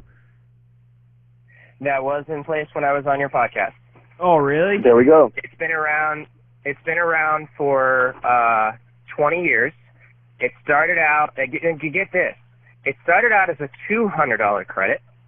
It started out with like a bunch of different restrictions. You had to give more to charity in each year, and you had to put in your taxes by December, not April. There's like all these different restrictions on it. And over time, because it shifted money out of the political system and to people who actually needed it, it did something no other law really does. It got less complicated. And then at the end of 2016, they doubled it from $200 to $400 per person. This is something that once you get your foot in the door, it doesn't matter whether it's $5, $10, $25. Once you get your foot in the door, it just grows, because you're not just saying, hey, these people are really cool. You're saying, hey, we are sending our money to them instead of sending our money to the government. But what if you're broke? What if you're broke living in your car? The government was actually yo, take more of our money. So it must have been making their job easier at some level, because they were take more of our money. They never say that. Well, it justifies it. It justifies their job. They only said that. It gets a little more complicated as far as how the mechanics works, but basically the idea is none of all the politicians hate this. They don't like this because it gives them less money to play with. Yeah, less money to, give out to their district or their friend or whatever. They hate it, but the taxpayers love it, the nonprofits love it, and those two groups of people put enough pressure on the senators and the representatives. They had to double it. They didn't have a choice. It kind of makes paying your taxes fun. It kind of makes paying them fun, because you're like, word, I got to have some choice in giving them this money, I got to fucking take this chunk out. Because you don't have any fucking choice when you There's take nothing that. fun about being stolen from, dude. Nothing fun. But it's at least you get to choose who takes your money. No. Right. No, it isn't. I don't pay taxes, and I refuse to. I'd Fuck rather them. give my They money can suck a dick. I'd rather give my money to Vince. Hold on. See what Lee say. Yeah, Lee Pierre has not paid taxes in probably 20 fucking years. No, I used to. No, I did used to, until I found out some odd years ago that fucking, I'm sorry. I'm not giving you terrorists my fucking money to spend. Piss on you, Jack. Your money. I didn't ask for any of your money. I don't. I did while I was raising fucking 4 kids, dude. I'm sorry. I went out and worked. It was a joke. No, that's all right. That's all right, my little towel-headed friend. I love you. But the fact of the matter is when I was raising my 4 kids, I didn't take any handouts, man. I fucking did it on my own. I went out and I fucking worked. I made my ex-wife go out and work. I was like, sorry, get out there, woman. You got to get out there and help me feed we these mouths. talked about this earlier with like Susan B. Coleman. Let's raise awareness for breast cancer. Who is not aware of breast cancer? You know, we all know that shit happens. And then now we get NFL all wearing pink and shit and donate to this shit. It's become them either parading some dying kids or tittyless bitches out in front of me to sadden my wrestling viewing experience. I'm trying to be distracted from the problems of the world. And you're like, here, look at all these dying sick people. I'm trying to watch wrestling. I'm trying to watch extremely fit people do things that I could never do. No, I don't want to see them die. You got to start understanding, you know, where the thin line really is with this type of thing, because, you know, we all have been able to experience this getting together as communities, and there are food pantries fucking damn near there's at least 4 in Des Moines, Iowa, okay? 4 food pantries in this fucking town. I know where they're at. I mean, what would you guys donate your fucking $400 to if you lived in Arizona? To Dennis Ford's PayPal right now. That's not an actual thing. I honestly don't know what I would do. Like, can you fucking donate it to organizations that help animals, or do they have to help people? Because honestly, I think people are pretty like lemurs. Yeah, exactly. Don't even start with the goddamn lemurs, for fuck's sakes. All right. No. Lemur Foundation. Now listen, boys, listen. All right. It doesn't matter as long as it's helpful. Listen here. Choices. Listen here. This is where it gets complicated, you know, because there's that fine line of walking between. We gotta help the lemurs. No. There's that fine line of walking between whether we're helping out people or whether we're just giving them a reason to be lazy. You understand what I'm saying? But I'd rather help lemurs than white trash. Go ahead. Let's give our guests a few minutes here. Yeah, go ahead, Dan. You've got the okay. So a couple things on this. Number one, you know, to your point, Lee. One of the most powerful donations I ever got. This is when I was doing Panda. I got a letter in the mail, and it was a check. It was like maybe $15 or something like that from the War Resistors League. And I was like, "What's this?" And I open it up, and it's from this guy who's inspired by what I was doing, who has made a pledge. It's not legal at all for him to do this, but he made a pledge to never give another dime to the federal government because of the wars that they were pursuing in the Middle East. Yeah, the war on terror. He was going to give that money to an organization that he believed was making a difference. And so you've got, on the high level here, you've got the principle. The principle, regardless of the practical implementation of it, the principle is this. The principle is you should be able to take your money and you should be able to give it to an organization that meets similar needs, because there are people who are relying on the government.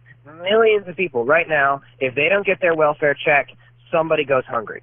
Somebody doesn't make it through that week. They go home. So there are people who are relying on that. Yeah, I'm Dennis Ford is one of them. and I'm just saying real quick. You know what I mean? What is that? What is the word I'm looking for? Disability checks, right? That's a whole thing in itself. People get that from the government. Go ahead, let Dan finish what he's. Let him finish now, boys. Let him finish. Go ahead, Dan. It's almost like shouting into a crowded bar, but I'll work yeah, it's pretty much what it's pretty much what we do here. You know, it's sitting around a campfire Welcome to the drinking Friday about Night beer. SuperShow. Go ahead, Dan. Go ahead, finish your point, son. My point is, you've got the principle. The principle is, look, you should have a choice as to how you help people. You can do it through the government. You can do it through a local organization. You can go out yourself and pick trash off the street. I don't care. You should have a choice as to how you help people and where your money goes. That's the principle. The practical application of it is there aren't going to be a lot of people like you, Lee, who are willing to say, nah, screw them, I'll risk jail time, and I'm just not going to pay my taxes. There are not a lot of people who are going to do that, especially people with a decent amount of money to give, right? So what you got to do practically, you can take as many approaches as you want.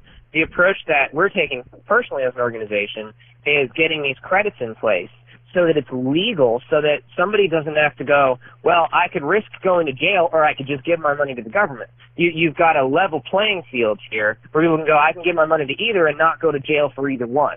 No, That's important in practically implementing this. You have the principle, which is you should be able to choose how to help people, and that's the best way to do it. And then you have the practicality, which, in some organizations, you'll be able to give to animal shelters.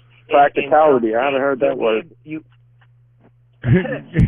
some states, you'll be able to only give to organizations that serve people at first. It's all about getting your foot in the door so that the mainstream can get on board with this, instead of just a bunch of voluntarists standing around and going, yeah, well, the government really sucks and I don't pay taxes, so, fuck them. I don't participate. And that spreads awareness, too, which is what I do, what we do here, on you radio. Shut your fucking mouth, man. Nobody cares. But spreads awareness.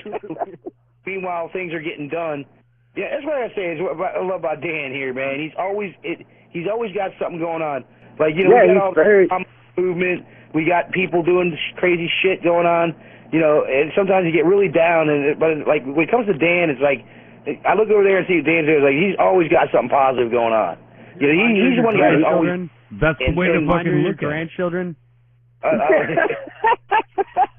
What? No, Dan is very articulate in what he's trying to. And like anybody out there right now listening to the show and tuning in, I want to thank everybody, you and listening audience and shit like that.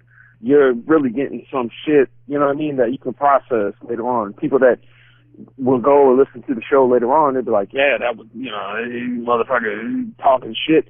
Like I said, for the first hour, we was just talking shit, going back and forth, but this is essential shit that can actually benefit people and help people. It really is. Yeah, it's which is important. It's a model and things that can stem from it. I mean, really, if you want to get involved with that, and I'm not saying that me not paying taxes is fucking shut up, Wesley Snipes.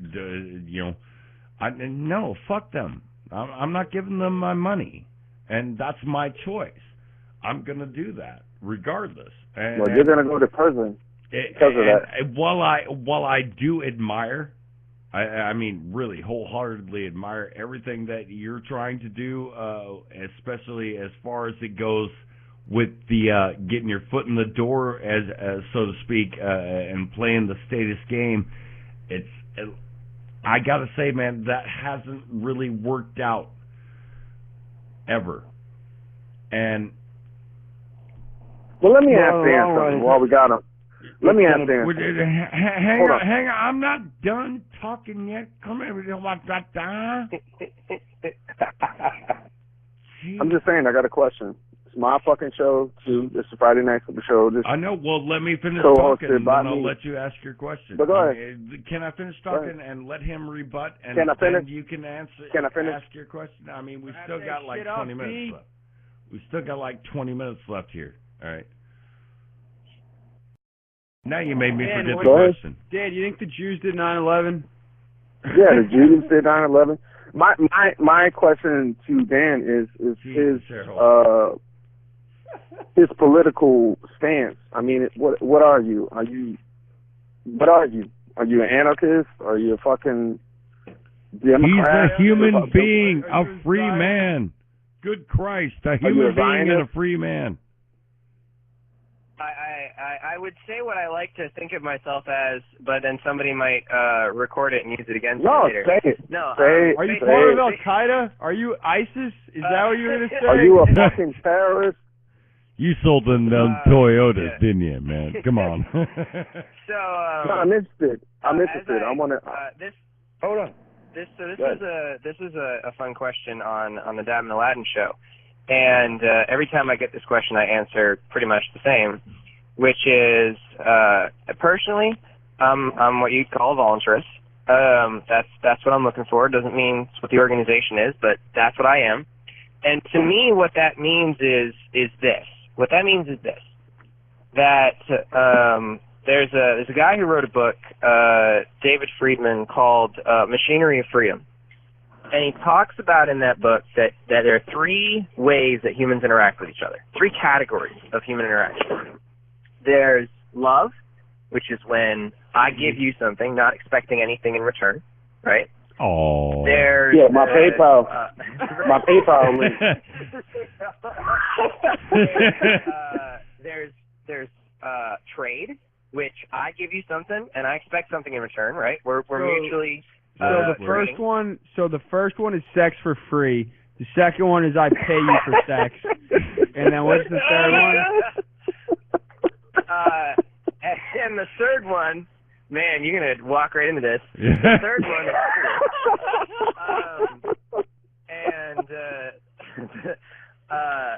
that is basically the first two are where both people win. If it's love, one person might be getting out of it something material, and one person might be, I just love giving, right? Shakespeare talks about then if the hooker's wrong, then you have the right to take your money back, right? That's what we were talking about before. No, you can't take your money back until she's dead.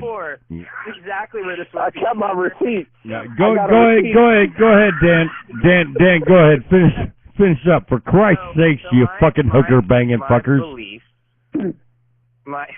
Before this gets too far off the rails, my belief, this is why I could never run for office, because I hang around on shows like this. But this is amazing. Don't ever run for office, man. I won't. My beliefs are that we should do our best. Yeah, there might be sometimes you need to use force. You might need to have self-defense. You might need to defend somebody else, whatever. There might be sometimes you need to use force. But my philosophy is this.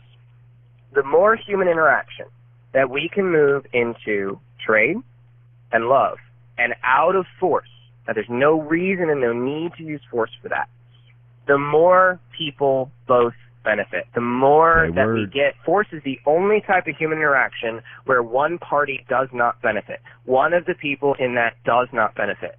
So if we can move most human I believe the children are the future.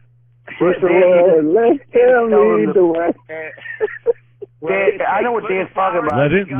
Let him finish.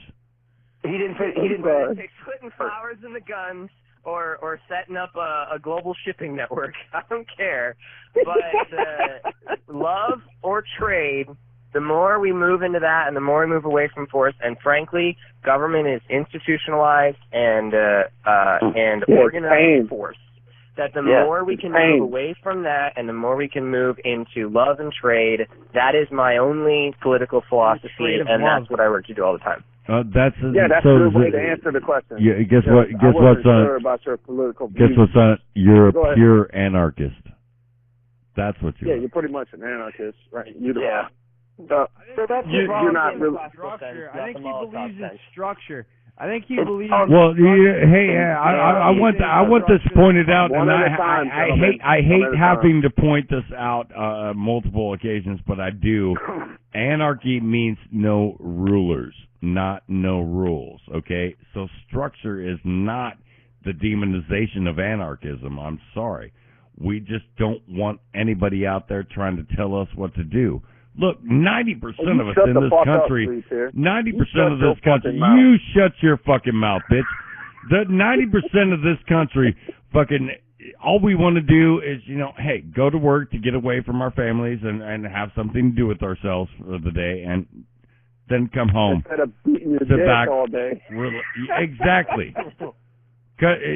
With the internet as rapid as it is, do you know how many chafed penises will be out there? If you're sitting at home, you could have backed your dick off. Yeah. Spent Kent knows because Spent Kent does. You know, when he's not working. Go ahead, Daniel. Daniel, we've got about 14, maybe 13 minutes left in the phone call. So I want to let Dan have the floor, and then we'll yeah, thank you. Descend into chaos and being our guest. On the Spring. Yeah. Ladies and gentlemen, I want you to check it out. What is it? We are better, or we can do better, or better. Dude, I've been drinking all night, man, and taking bong rips, man. It's what I do. He's a fucking host of the show, and he doesn't even fucking know. No, I heard we can do better. I thought it was Panda. Dennis, let him say it, please. It is WeDoBetter.org. Yes. You just type in We Do Better on Google. Nobody actually types in the full website anymore. Just type in We Do Better on Google, and you'll find us there. There are two. I'll answer a few questions too, but this is important. No, I'm saying, are you like the CEO of this shit? Pandas also? Yeah. Let him talk. Okay. I'm just saying, I had a question, nigga. You know? Wait and let him talk. All right, I'm going to start developing a stutter after this show. Go ahead, Dan. Go. I'm listening. Yeah, I apologize. You got it, Dan. Dan has the floor. You fucking little swamp bitches sit back and shut the fuck up and let the boy talk. God damn it, man. Someone who wants to get involved, there are two big ways to get involved, and one kind of overall movement. As far as the overall movement thing, what I'd ask you guys to do is on your shows and on other shows on this network and with the people you talk to, we got a list of organizations on our website under examples. You go to WeDoBetter.org, click on examples. There's some ones if you don't know of any. But if you guys start promoting this idea that not we got to go to, like Donald Trump Jr. just tweeted about, the Republicans got to go to war with the Democrats in order to keep the Supreme Court. Look, I'm sick of going to war with people who've done. I'm sick of going to war with people who've done nothing to me. I'm sick of going to war with somebody who just believes they want better health care, or going to war with somebody who just wants lower taxes. This is ridiculous. Say word. And so the one thing I'd ask you guys to really do is help me get out there on your shows and on other people's shows and be like, look, anytime we're looking for solutions, we need to look to us.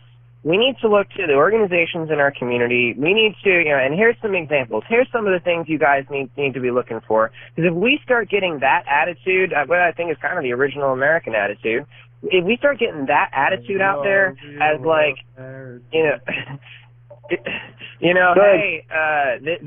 the solutions are ours and the solutions are already out there, then I think that's going to do a lot. But if somebody wants to get more involved in that, if they want to... Hell yeah. If somebody wants to get more involved with that, they can go to WeDoBetter.org. There's two big ways to get involved. One is to be a monthly donor, which helps us keep up things $5, $10, $20 a month. That helps keep the lights on. And number two is to be a team leader. Get the organizations, get the people in your area together, and say, you know what, we're going to point out the organizations in our area. We're going to kind of serve as a hub as that. And we're Dan, how old are you? To send some of their money somewhere else. I'm 25. How old are you? 25. Wow. 25. Look at this dude. Look at this dude at 25. Changing the fucking world. He is. Changing the world. Mm-hmm. Leading by example. God damn it. WeDoBetter.org, kids, man. You check it out. And Dan, message me on Facebook like tomorrow when I'm not drunk. Yeah. And Dude, I've had about 15 beers. I've had about 15 beers. Okay, so I'm in the back. I can't back here. I've been trying to get to talk to Daniel for. I've been got some questions, so go ahead, Ken. Here for a while. So I do want to jump on with Dan. Yeah, I have been promoting We Do Better, and that's why I'm glad to get you on tonight. You know, I was trying to get you on. It was a few weeks back, maybe a month or two. Yeah, you don't have a show. You don't have a show, Kent. Busy moving or something. I'll get to the jokes later. I'm just talking to Dan now. All right, go ahead. What's your show called? No Cash with Spank Kent? It's coming. But, you know, I wanted, because I do, you know, I think this is a great idea. It also, you know, it spreads the understanding of what voluntarism is about, you know, and anarchy. It really, it goes signs, you know. All right, we'll get to your questions. What questions did you have for Dan while we still got him? So, yes, I do promote it. I'll continue promoting it. And I'm glad so to be here tonight. And, you don't have any questions? Yes, I do. I'm getting to that. All right, well, fucking do it. We're on limited time. Yeah, we're running out of time that we have with Dan. From now, remember, the 5th of November. What do you have anything planned, or what's going on with Dan Johnson on the 5th of November? November the 3rd of November. It's my birthday. November the 5th, motherfucker. Anonymous. Let Dan answer the question. I don't know that I have any plans yet. I might. I can't commit to pretty much anything at this point. Are you going to DC, Dan? Are you going to DC? I probably not. It's real fun to get together with everyone, but I probably can't see. All right. Well, where are you located? Because I asked you your age and shit. But where are you I'm on my way to located? your house right now, and I don't know how to get there. Where are you located in the United States? I'm in a undisclosed bunker in a secure location. No. Okay. I'm in North Carolina now. So. Yeah, I'm right around you. I'm in fucking Tennessee. I'm on my way to your house, like right now. Yeah. He's down the street. Holy shit. I'm picking up Dad and Aladdin. Pick you up, man. And we're gonna do dabs. Yeah, we're gonna do dabs. So who am I? So who am I supposed to message after? I didn't catch who that was. That would be me. That would be Lee. Yeah. Okay. Message me afterwards. I am the one that puts all this stuff together. So this we're gonna get comprehensive madness. For me, you, and Joe. Do me a favor and just poke me on a Facebook page. Jesus Christ, you get more gay every week, dude. It sounds like maybe. I think you need to just come out of the closet. It's only because of Dennis Ford that we're even talking. It's only because of me. That's all I'm saying. I'm the greatest. What Dennis Ford is saying is he's setting up the Dennis Ford Foundation to help out all your stuff. Help out Dennis. That's what Dennis is trying to fucking help. Dennis gets some Big Mac. It's all about me. So, I need a Big Mac and a fucking Whopper. little hamburger, and that's the bottom line. What? I need a little bit of White Castle. For just the price of a Big Mac, you too could be a monthly donor to the Dennis Ford. For only 35 cents a day, you can help Dennis Ford get out of poverty. You get a little picture of Dennis to like put on your fridge too. Yeah, I'm gonna make magnets. Vistaprint emails me twice a day, dude. Seriously. For the price of either a Big Mac, killing me. For the price of either a Big Mac or a Mac, you can help Dennis Ford today. Because we don't know how much time we have. All right, kid. To go up on this, we do better. Dennis may die. We are entirely sure. Look, it's time to wrap up and get some final thoughts. Oh my God! We're gonna do the final thoughts again. Yeah, that's right. Because I'm running the fucking show, not producer supreme. Trip. Yeah, we're gonna see Trip next Friday. Hopefully, Trip, the homie Trip. That's all right. Trip doing his shit. So we're gonna run the final words. Excuse me, Jesus Christ, man. This is how much. Are we really doing that? And we got to get out of here. Is that what we're doing? Well, we've only got we've only got about 5 minutes left on the call line. So before they cut our caller off and. Yeah, we're on speaker and shit. I mean, we can work out some shit. We can talk some more. Like I said, my computer fucked up earlier, so I had to call in and use my computer in my pocket. That's the song I'm gonna write. That's great. Well, we only have about 4 minutes now left with Dan before my new single that's coming out, and actually I got a diss track on that Gavin Laden too. I don't really have a title for it yet, but me and that's all right. If you want to be have a rap battle. You did that will really suck. Now listen up here. I want to tell you, Lee. Before we get into final thoughts, I want to tell you, Joe, while we got you on the line, I'm very upset. I'm an advocate for Spank Kent. I'm very upset about how you treated my client during your show on Wednesday night. Yeah, we trashed Kent for like 2 hours on Wednesday. It was pretty bad. It's because like the whole fucking episode started with like Dylan getting mad at Kent trying to call him. Like the episode started with me I literally played Dylan's music and then it's just quiet. All right, and I'm boys. I don't know where the fuck Dylan went. Boys, we can get into this later. We got Dan Johnson, Leap here. Yeah, we can get into this later. Let's do these final thoughts real quick. Everybody's got about 30 seconds, all right? Let's start off with the one, the only, the spent one. I got to say, I'm glad you came on, Dan. Awesome having you, brother. We will talk soon. I don't know what's going on the 5th of November either, but we'll be in touch, man. We'll definitely unity, man. I just say this, unity, and you're always up to something good, positive, man. All the fuckery that goes around, you know that I always know that Dan's there doing something good. And so awesome show, epic show. We'll get on with the shenanigans and the few. Thank you, Dan. Thanks for coming on. So we're all right. Dan, I'm going to give you the floor next because I know you're going to be the most sensible about it, and the other two are not. And so I really thank you.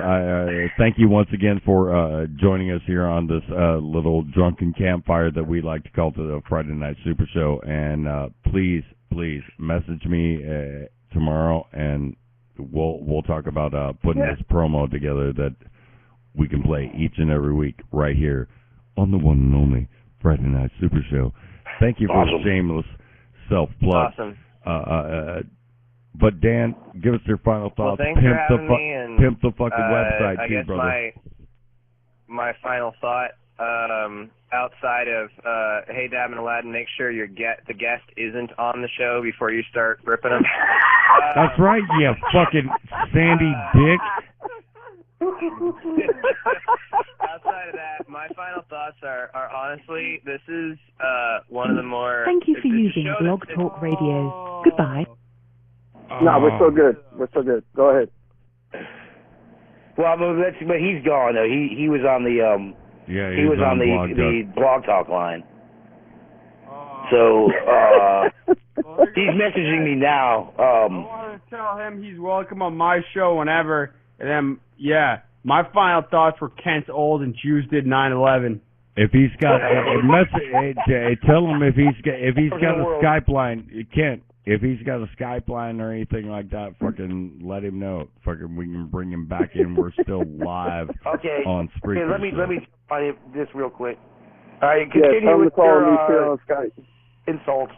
Yeah, Kent's old. Jews did 9/11. No, I told you, Joe. I'm very upset because my client that I represent, Spank Kent, was very upset about how you treated him. Not just you, but other people, including Trip, how they treated Spank Kent on the show. And we're going to get to that when we come back from this small break there, kids. I'm going to tell you this right now because I hate you. I hope all the bad things in life happen to you. I'm going to break Kent. That's the only break that's happening here is when I put Kent through a fucking table in the middle of the ring for the millions and millions of fans watching. And I hate you didn't make that pause long enough there, son. You need to take that towel off your head and let it breathe.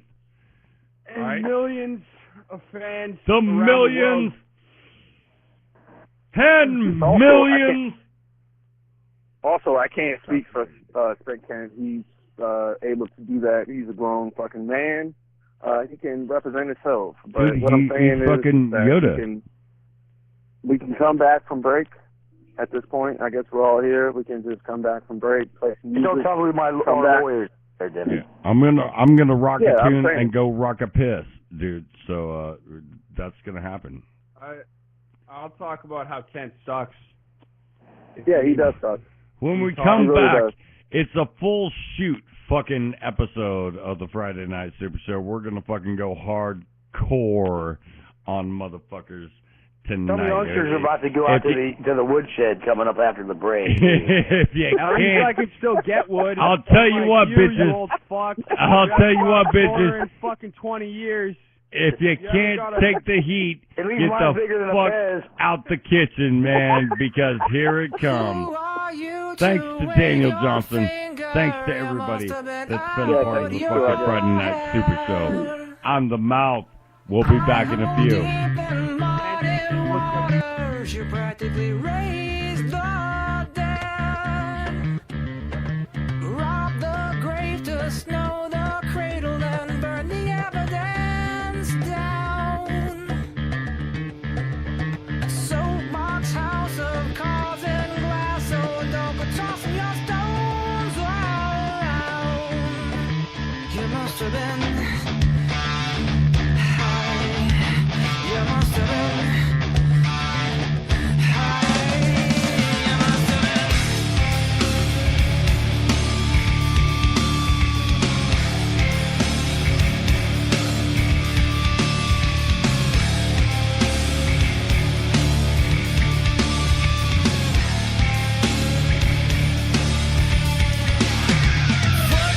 Mouth and head up fast.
I guess I'll unmute us there, and now we are back right here live on the Last Voice for Liberty Network. Man, still hanging out.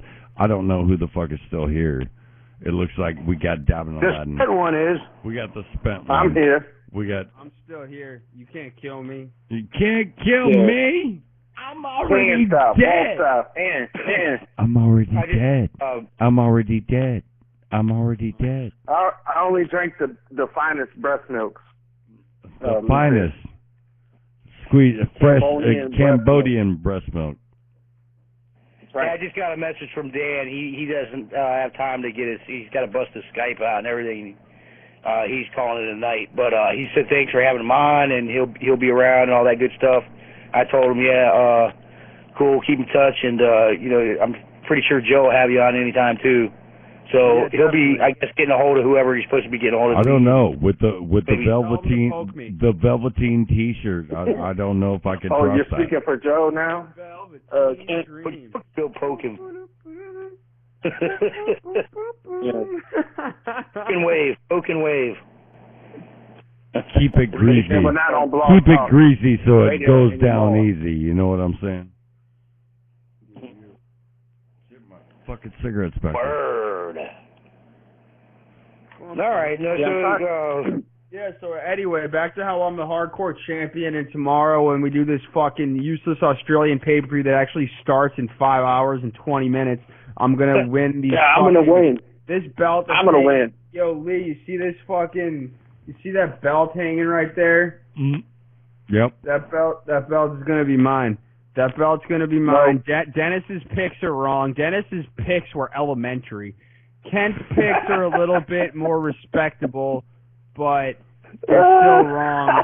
It's wrong, dude. It's fucking boiled down, dude. Stupid idiot. Coming down to me and you at the end. Stupid idiot, and went with Dogs of War, which I can see how an old person. Who's going to win me that title? I can see how an old person would get tricked with all the, all the flair of the modern day age.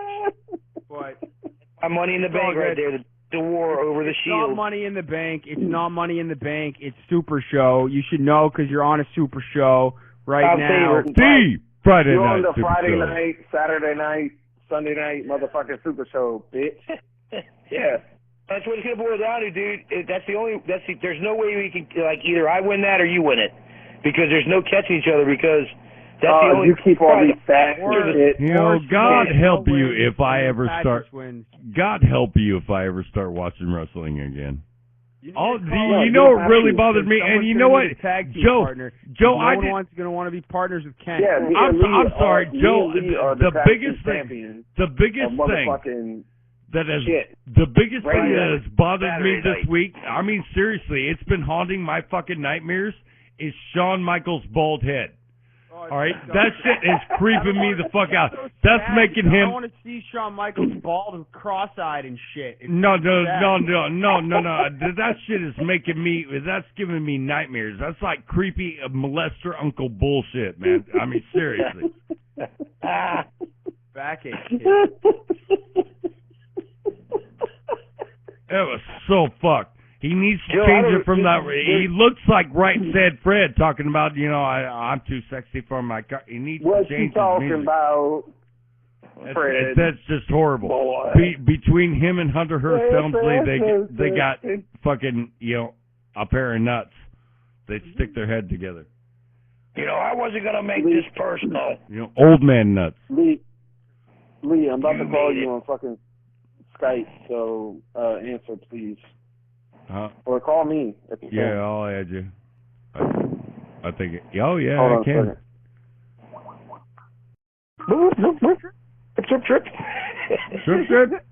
Trip.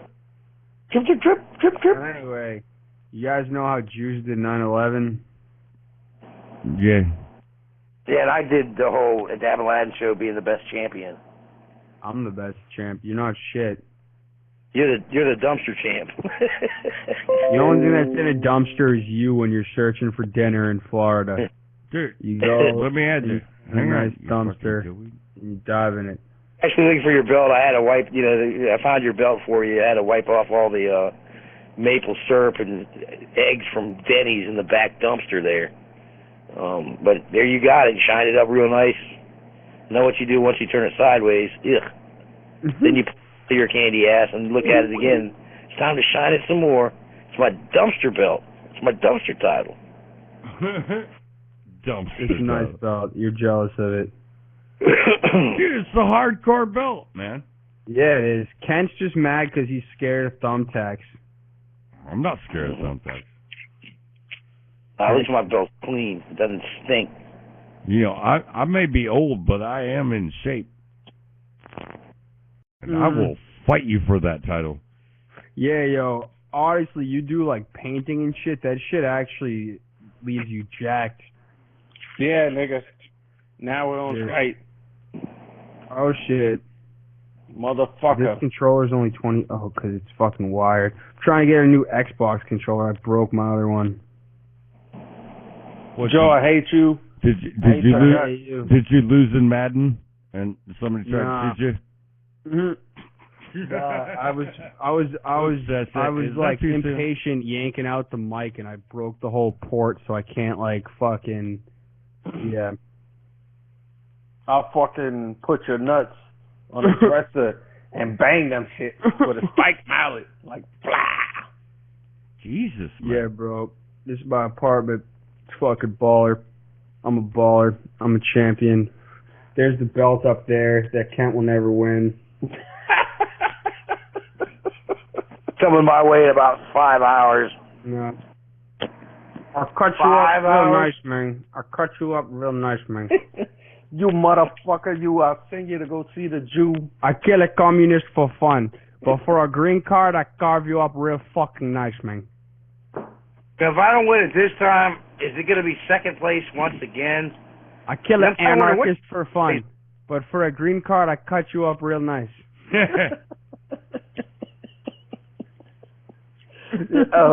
Kent takes it way too serious. He's Dude, very invested. Ken actually has like one of those fucking FBI Law and Order boards up in his fucking room with like all the points. The red strings, and the thumbtack. Got strings like, all right, if Dennis got this many points at this pay-per-view, but Joe got this many, and Dylan got this many, then I got this many at this one. If you add this and this one, then technically I'm the champion. So I don't know what you guys are looking at, but I'm technically the champion. You have the most in the 4 pay-per-views we got. I do have the most. See, he's looking at his board right now. Come up yourself. You're the one that posted the picks. I won 9. I got 9 right. The first, won the championship. First champion, the best champion. The numbers don't lie. And then I got 2 out of the NXT where Dylan got 5. Yeah. But then me and Dylan tied at 9 on the second one. Then you carry the 1. The dumb tiebreak. And then you divide it by 2. And then the last one, it was me and you. And Patrick had 5, I had 5, and you had 6. And you are the champ. If you add the 6, then you subtract the 2. You add 6 and divide it by 4. There's no dividing. It's just adding up the points. Adding up. I got 25. Dylan's got 24. Avalanche's got 21. Trish is 20. And here's the big giggler. He does have in a last board. place of the original 5 from the get-go. Dennis Ford at 17. He does have a board. Holy shit. See? I fucking told you. I'm telling you, it's all in my mind. It's all in my head. I got it all memorized. But I did sit there and catch a buzz for a while, early on, and I counted it out, stared at the screen when I'm looking at the picks, like the one, like last night when you sent the picks out there for. I look at it, I was like, hey, me and Joe have got all the same picks except for the Shield, where I went rogue and picked Dogs of War. So either one way or the other, we're not going to a tiebreaker, Joe. Dogs of War is going to lose, literally. Who in the fuck is Dogs of War? I'm done. That's it. Because if that happens, that's the second Dogs of War lose, it's over. I have no chance to win it because I won't be able to catch you. Vice versa. If Dogs of War win, you're over for you. Can't shut up. I'm trying to tell you. The homie Trip. The homie Trip is gonna Trip win. just picks Trip, mad Trip. random picks because no one else picked them. He's just Either he gets extremely I know, lucky and we're totally wrong, Joe, He had the or they're going to spirit be out of of the. it. What I was He had thinking the last spirit night, of right? Lee Listen, inhibited. I was playing Xbox great. at like 5 a.m. with Patris, and I thought of this. Naomi, and Asuka are a tag team. They should have named them Hiroshima because Naomi's thing is glowing. Naomi's whole gimmick is she glows, and Asuka is from Japan. That doesn't work. So if they named him Hiroshima, they could be the glowing gook, a.k.a. Hiroshima victim. Fukushima. Trip picked them. Fukushima, same thing. Yeah. Hiroshima, Fukushima, Nagasaki, Saki, Bukaki. Sake, You know, Bukaki. it's all the same thing. Bukaki sake is really not good. Bukaki Saki, $5. We love you long time. You know, Ken, after you lose, you have to drink a so bucket funny. of Bukaki Sake live on the Dab and Aladdin podcast. Wrong. You gotta drink a whole bucket of Bukaki. He's like wrong. He's already drinking one. He's like, too late. Now I've wasted my whole month's supply. I tell you what, when I hit third place, we can consider it. No, you're not hitting anything. You're the first champion. That's. But I'll be first. The belt. The only this time. reason we let you win is so the belts would look older than they are. Dude, Or win this. That's greasy. Oh, that's greasy. That's really fucking greasy. Yeah, that's greasy. Greasy. That's fucking greasy. You know, there won't be no tiebreaker. No, now, Dylan and I could also have a run. So could me and Dennis, or you and Dennis. We gotta Does he figure have- out who the tag teams are gonna be. Like I said, me and Lee, we're the tag team champions of Yeah, Talk The Radio. tag team champs of Talk Radio, ladies and gentlemen. That's I think for I'm sure. trying to team up with Patris because we have the same logic for our picks most of the time. So I'll probably try to team up with him. You guys can team up, and then maybe Kent and Dylan, and then Yeah, because I need to find a partner. I need to find a partner for V Smoke. All right. That's really my pick for every match is King Kong Bundy. No, Kent and Dylan are fucking former champions. But like I said, when it comes to Are the champ. when it comes to motherfucking radio Dylon. and talk radio, you're talking to the greatest of all motherfucking time, tag team champions of Friday night. We did that tonight. Tonight's show, Every night. Sorry, son. it just encapsulated everything that we do. Nobody can touch us. You can't see me, Joe. You know what I mean? You can't see me. You can't see me. You can't see me. You can't see me, even though I can see you right now. I can't see you. Fucking peep this. What the fuck is that shit? I can't see you. Joe's got some weed. No, this is a Cody Rhodes cigar. American Rebel cigar. This is Cody Rhodes Cigar A Company. Cody Rhodes cigar. Cody Rhodes. Oh, that's really greasy. That's hard time. You don't Exclusive. know about hard times. Exclusive. I might roll a blunt with it, but I don't know if it's dried out already.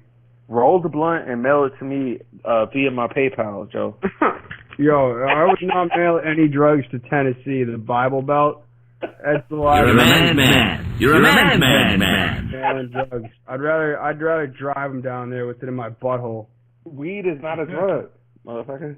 Yeah, but I don't know. No, it's bullshit, bro. I like post dabs on Instagram just to promote my swords, and I got all sorts of fucking weirdos messaging me asking to buy dabs, and I just deny all the messages. I don't even accept it. I'm too famous for that shit. He's a fucking rock star. Yeah.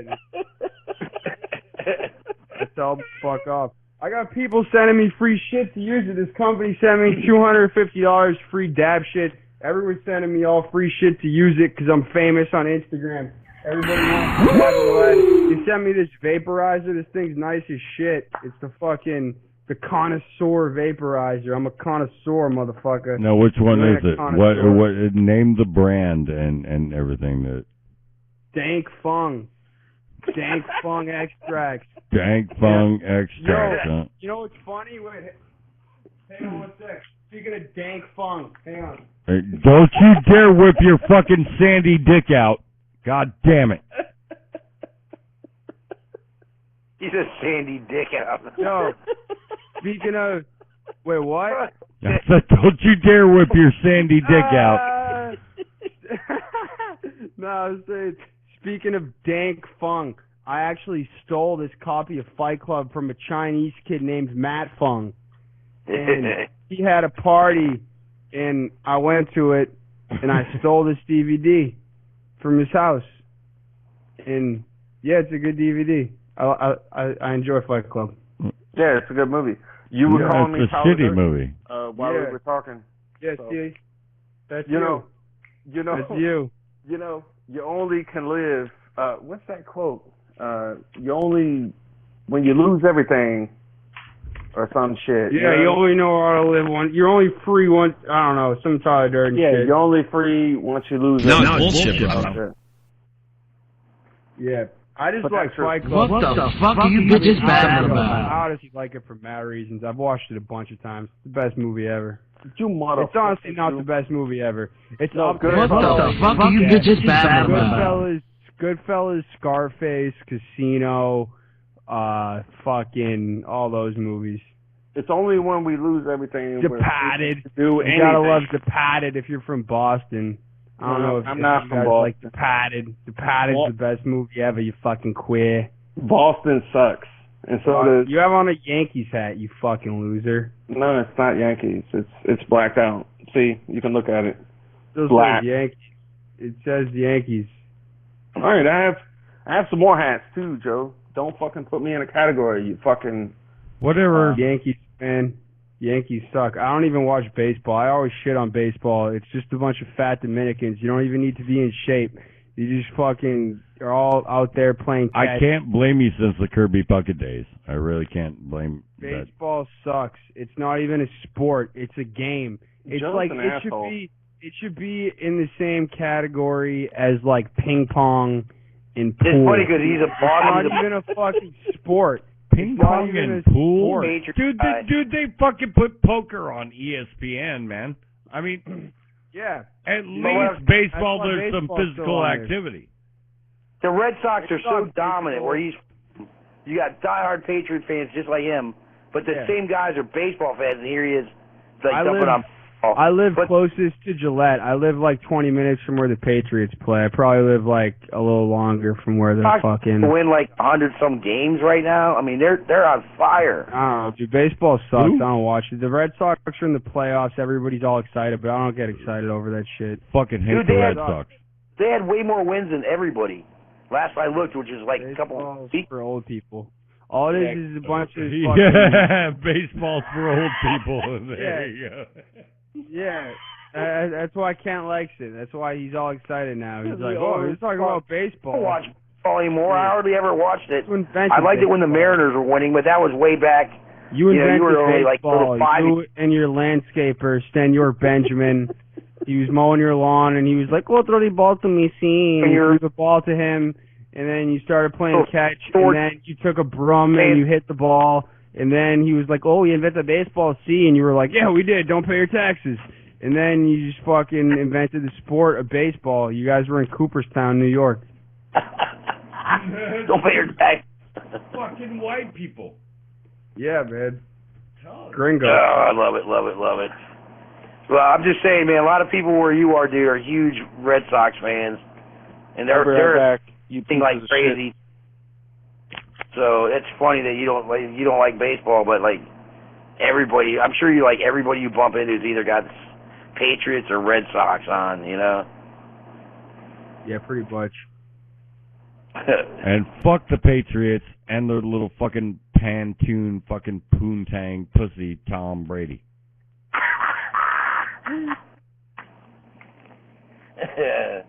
Yeah, fuck the Patriots. Sorry.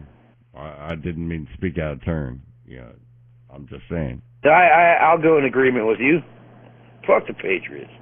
I don't even watch. You guys are just hating because you guys are just jealous. No, I don't even watch football Eagles. and sports anymore, man. I really don't. I fuck them because the only time that the Patriots got good was, conveniently, right after 9/11. Yeah, it's true. I remember that shit. I was in 5th grade. It was done by Jews. Yeah, exactly. It was. Saudi Arabians. What prove us wrong? Yeah. Saudi Arabians. Change my mind. Change my mind. 9/11. Change my mind. Have you ever had that piss where like you peel the paint off of the fucking toilet? Actually, I was peeling the paint off of the side of a garage pretty much most of the week. Or the enamel. I don't know what that is on the toilet, but yeah, I was just like, my piss was like fucking venom. That shit was fucking, yeah.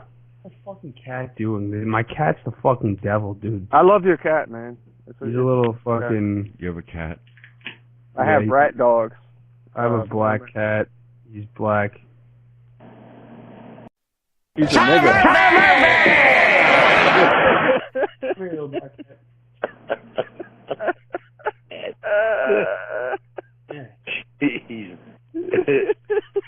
Come here, darkness.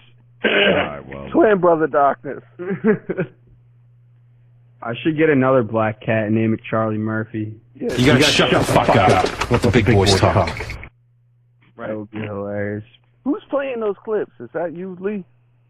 Who, me? Who's doing that? I know it's not Spent Candy. He's too broke. I wouldn't know. I think it's Mr. Friday Night. No, it's not me. Put the devil in. It's not me. Not me. I'm thinking about going to play Xbox soon, though. Well, fuck you, Joe. You can get the fuck out of here with your trash. I whip this house. Got that new fucking WWE game just waiting to get played. I'm making my character. It's not getting ready to get played. I break my box. I break my box. But it is essential. Because like I said, when we made that's the my pitch, character. That's my character. Yeah, he looks like a fucking... He did 9/11. He did. It's funny because, like I said, when we made the picks, AJ Styles is the fucking cover guy. He's on the cover. This is the game that AJ Styles developed. Exactly. You know, he's really not that good. He is Changed my mind. He's pretty good. He's pretty greatest, good. He's Changed the my greatest mind. of all time. That's why I think Dana Bryan and him are going to have the matches going on. AJ Styles is a piece of shit and sucks penis on the side. Changed my mind. That's Hard. Leap here. I don't know why he hates all these like AJ so much, but he always does. Always AJ hating. Fuck him. Fuck him and his stupid little bowl cut. Trump in the ring and make him look like a good wrestler. That's why we don't invite Leap here to Down Latin podcast. I'll fucking destroy all these bitches if you fucking let me watch a week worth of wrestling. Jesus Christ, I saw Shawn Michaels bald this week. That's enough to piss me off. That shit changed his life. Dude, seriously. Shawn Michaels with no hair.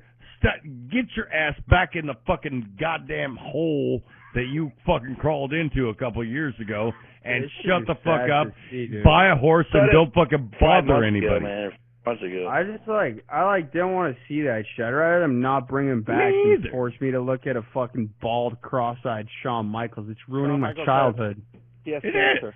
Oh, really? Does he? I'm not. That would make sense. Like, for fuck's sakes, man. That's why he's cross-eyed, because he has cancer and he had to shave his head.